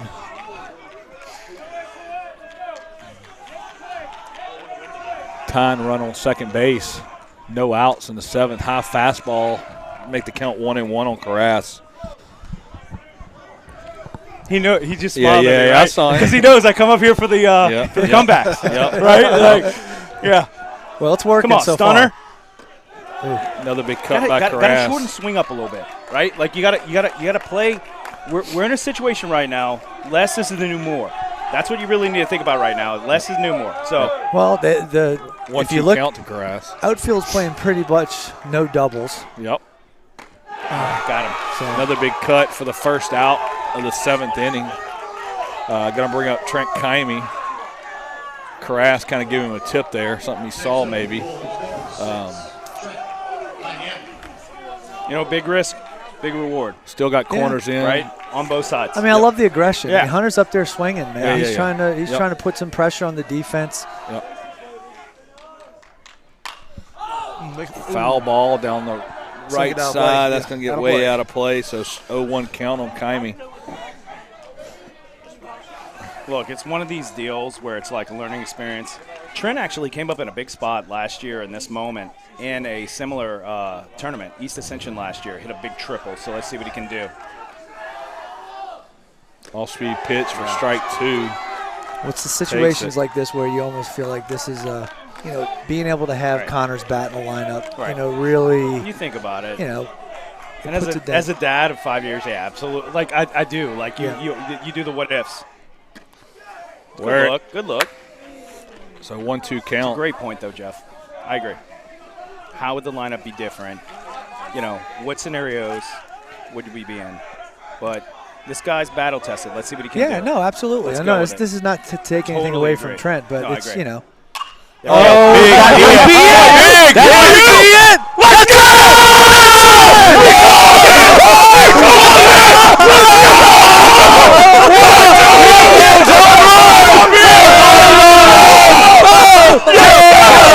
Walk-on's home run. Walk-on home run. Krispy Kreme. Walk-on run. Chip, cut it to here. Yeah. Hey, we're bringing him up here. We're bringing him up here for the post game. Holy moly. Trent Walk-on's home run. That's what you do. Yes. That's what you do. Wow, talk about stepping up big time. That's what you do. Big time. Walk-ons, walk-off home run. Holy cow. Guys, can I say this again? Can I say this again? It's because you came up here. No. That's fair. That's fair. It's somebody different every game. Wow. That's right. Every game, it's somebody different. Yes. That's what's going to make it special here, right? Well, and that's exactly that's what it's all about. Guys going out to left field, giving it up for the left field lounge. What did we talk about in the pregame, Mike? About I don't even remember. Everybody, now. It's gonna be execution by committee. Yes. It's gonna be, we're picking up the slack. We lost a big player, but everyone's having their opportunity to step up and do their thing.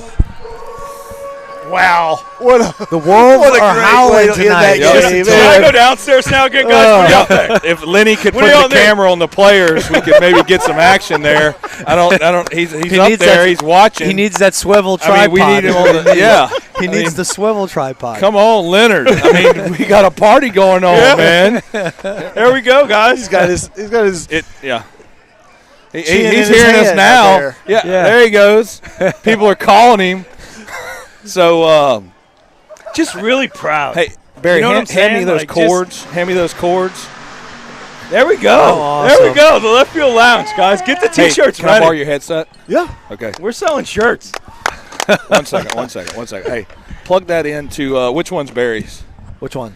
I don't know. Find out which one this is. Me, extension. I can hand it down to the field. No, you can stay. We're gonna hand one down to Mick or whoever. So plug me in. Wait, I can't tell which one this one is. Wait, it's 4. Barry, can you get that camera back on? That goes in wherever that comes out, and then out of here. This is. All right, yeah, this is Listen, 2. These country kids are getting a little nuts out here. to make sure that's the same one. Plug that into 2. Hand me the red. Plug this. The red. You probably. You should be. Maybe it's not. HDMI's probably not plugged in. All right. No, here you go. Plug that in. And let's go ahead and transition to our St. Tammany Oshner post-game show. And take that slack, and we're going to throw it over the dugout with that headset to Mick. Little things, right? Spencer Slayton. Hey, that's why this guy's a first-round draft pick right Little there. Little things right there. He thought about the thing that nobody's going to talk about in that inning. Spencer Slayton right. beating that ball out right there. Absolutely. Okay. We got absolutely. all kind of that's a great technical point, man. That's going to go deals unnoticed. happening. Well, let's see. There's a lot of things that happen right there, you know but Matthew getting hit, drawing the walk, whatever. Right. But it's little things like that. Right. They come back. Yep. So St. Paul's wins it 6-4. We got a headset hooked up to that. I was just told 4s, 2s. I just started holding on to stuff. It should be plugged into Barry. I heard Barry. I heard goats. Yes. I heard everything I could. Here, get it all over there, and we're going to throw that down to Mick. Make sure we're not wrapped up here. Oh, goodness. We got a knot here, Russ. I have read. What a great comeback. That was exciting. That's tough. That's tough for Destrehan. They did. They did everything right. They did everything right in that moment. The Destrehan football game was the same way, right? Yeah. I mean, it came down to the last play. Yeah. First game of the season. Yeah. And Bilson. They did everything they were supposed to do right there to win that game in a big moment. Sure. They beat Rummel, right? Right out of the chute. They're a competitive team in 5A. Yeah. In my opinion. Yeah. Right? Yep. They're consistent. They threw strikes. They made the big pitch when they had to. So Kenny Bilson just texted me and said the Skittles. The Skittles. There it was. So he's got a system for football where he separates them in colors and eats them. And I did the same thing. I got 2 yellows left. I don't get any credit for coming up here. No, a 4 spot. Well, Skittles and Russo. No. Skittles and Russo. Yeah. So that's a big win, man. Flip the screen around. Look at the lights. Flip the screen around. Look at the lights out there. Look, brake lights, leaving. That's what it's all about, guys. That's flip it. That's baseball in Louisiana right Love there. it. Right there. I love it. You hear, hear the trucks revving. And look, can you put it on Mick when he comes down here? Chip, you want to go down there and actually Noah, go down there and go around so we can hand you this stuff. Go. Are they going to be able to get y'all going to get a shot on him? Yeah, we got a camera right there. Okay. So what's that? St. Tammany Oshner post game show. I say we bring Mick, and then I say we give it to Trent. I don't know what you think, right? Yeah, let's do that. Absolutely, we do. We're learning on the fly here, guys. This hey, is what listen, happens. Chip's on the dugout right He's now. on the dugout okay? right now. Wait, this game is live. Yeah. If Lenny could pan over and get the camera onto Chip right now. Lenny's up there playing Sudoku, I think. I mean, we got a walk-off home run. Listen, now, Lenny was killing it. Yeah, he was killing it. And just hold on to that so you're hot there. Look, there he is moving it around now. We don't know what he's doing. He's probably taking the camera down. Do we need we see. Yeah. Oh, that's our camera. We know. Yeah. So teams out in left field right now talking. We'll have the home run hero, Trent Kaime. Watch the slack. Yeah. And Coach Mick. Whew, that's fun, huh? Again, we got Chip on. He's literally.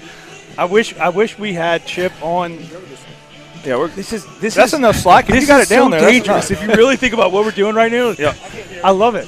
Trying to capture the moment. Yeah, I mean this is. Look, our first 2 games on football, we had 100,000 followers right now. I don't know, but we're pulling that replay there. Look, you're gonna have it. We're gonna sponsor the replay. Yeah, I mean, get it out there. Yeah. Everybody's gonna want to see that. I don't know if Jason and the guys were still watching. But walk-ons, walk-off home run. I got Grayson making the rounds right now. It's a family event. Yeah. And, man, just come out and watch this, man. This is exciting baseball. Yeah. Oh, it's amazing. This is exciting baseball, man. You can get a little bit of both. You can come out to the stadium and you can watch the broadcast over your phone so you can hear all the craziness that happens. Absolutely. What an incredible game. It's starting to sink in now. Yeah. Oh, yeah. Like, he's going to remember that. Absolutely. That moment right there. Forever For him. Forever. Sure. And he's a junior. Yeah. He's still got a whole nother year. You got it right. You got it right there. I corrected earlier. Yeah. Hey, holler at Coach Nick. Yeah. Nick! Can he talk? Yeah. He said he would. Yeah. Hurry up. Let him. And Austin. Get what you call Kymie. Get Trent and get Coach Mick. Yep. Hey, Mick! Hey, good game. Run over there, Austin. Run. So St. Tammany Ochsner post-game show. If you're just joining us, Wolves down 4-1 going to the bottom of 7th. Lead-off walk from No. It was the pinch hit. Spencer Slayton. Spencer Slayton beats out an infield single off of the glove of the pitcher, and that's what started it. And then you get the hit by Cade Anderson. Yep. And then what did Steven do? Steven, I'm trying to remember. Did he walk? No. Yes. He did. He did walk. Yeah, he walked. Because then that's when we got a pinch runner. You had bases loaded, 1 out. And then Matthew got hit by the pitch. Matthew got hit by the pitch. 4-2. Yep. And then the drop ball in right field. Yep. The ball falls in, and then Kymie hit hit the walk off. Yeah. We got Coach Mick Nunez joining us. I think it hit my brother Chris's truck. I really do. Like literally, it hit his truck. So, Coach. Yeah. Can you back up a little bit towards the batter circle so we can get you? I don't know. Oh, no, you can stay there. That's fine. That's fine. Just look towards the press box then. You're good. Look towards the press box. So, Coach, big walk-off there. We want to try to get Trent over here, too, if you're okay with that. But I am. Tell us a little bit about that game. You got Spencer Slayton with getting on base to lead off the 7th inning, down 4-1 as a pinch hitter. I mean, Russo getting hit on a 2-1 fastball to load it up, and then Trent Kymie pissing on one. So exciting. I can say that. A lot of things we need to work on, but the ending was as exciting as it gets. Yep. So seems like it's somebody different every game, right, Mick? Seems to be. We used a fair amount today.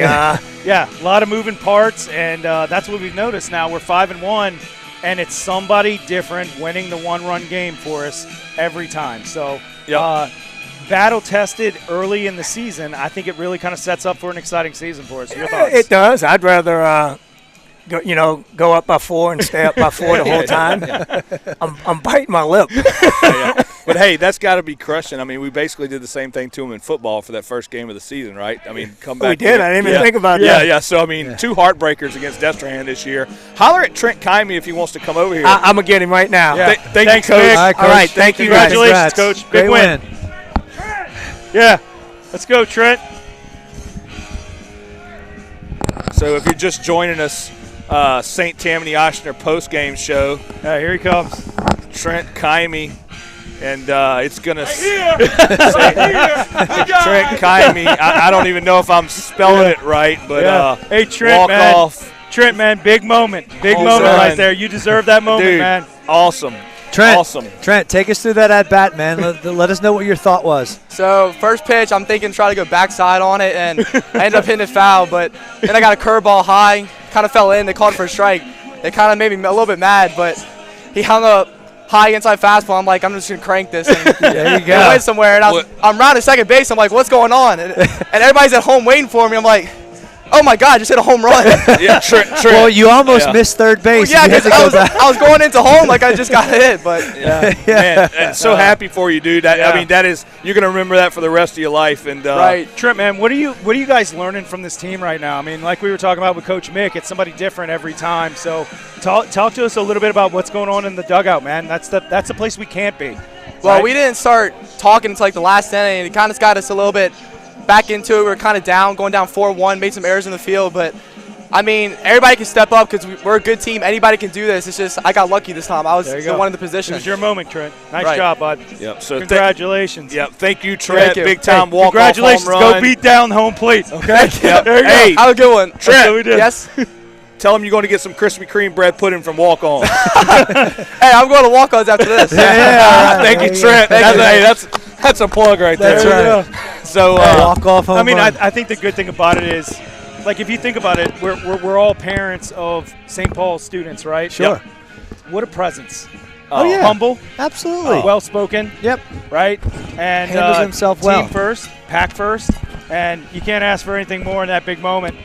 Very selfless. So just make sure you touch third base, brother. Just a great kid, great family, very involved with the organization. So, man, guys, I don't know if I'm going to be back tomorrow. No, you're but going to be might back. need me. You're going to be back. Hey, you're going to be back. Call in. We can put you on I'm FaceTime kidding. through here. He sent me a message today. He was like coming out of surgery. He goes, "Man, is it 6 o'clock yet?" And I was like, "Bro, like it's 8 o'clock in the morning." I texted him the other day. He was like, "What time are you going up there?" I was like, "I'm getting antsy. I'm getting antsy." And this is the reason Yeah. why. They're excited. And look, the cardiac kids. The cardiac kids. Yeah. And I think that's what we called them for football, too, was the cardiac kids. In the first couple games we had this. But, hey, thank you to St. Tammany Oshner, our official post-game sponsor. Walk-ons. You know, me and Jason sat down before the season. He goes, it would be awesome if we could have one walk-off, walk-ons home run. There it is. Well, you got it, Jason. There it is. Not only that, was in grand fashion. Man. Good stuff. We'll be watching that replay. Yeah. So shout out to Coach Todd right now, too. Yeah, dragging the field. So next up tomorrow night against Dutchtown. Dutchtown tomorrow. 6:30 first pitch at the Heap. So come out and watch it if you can't. We'll be live, WPBN, and that's what we're doing this for. Is that right there, 247 right there. Thank you, St. Tammany Oshner postgame show, and St. Paul's gets a big win over Destrehan. Walk-off home run by Trent Kaime. He's going to get some walk-ons, bread pudding, and we'll see you guys tomorrow.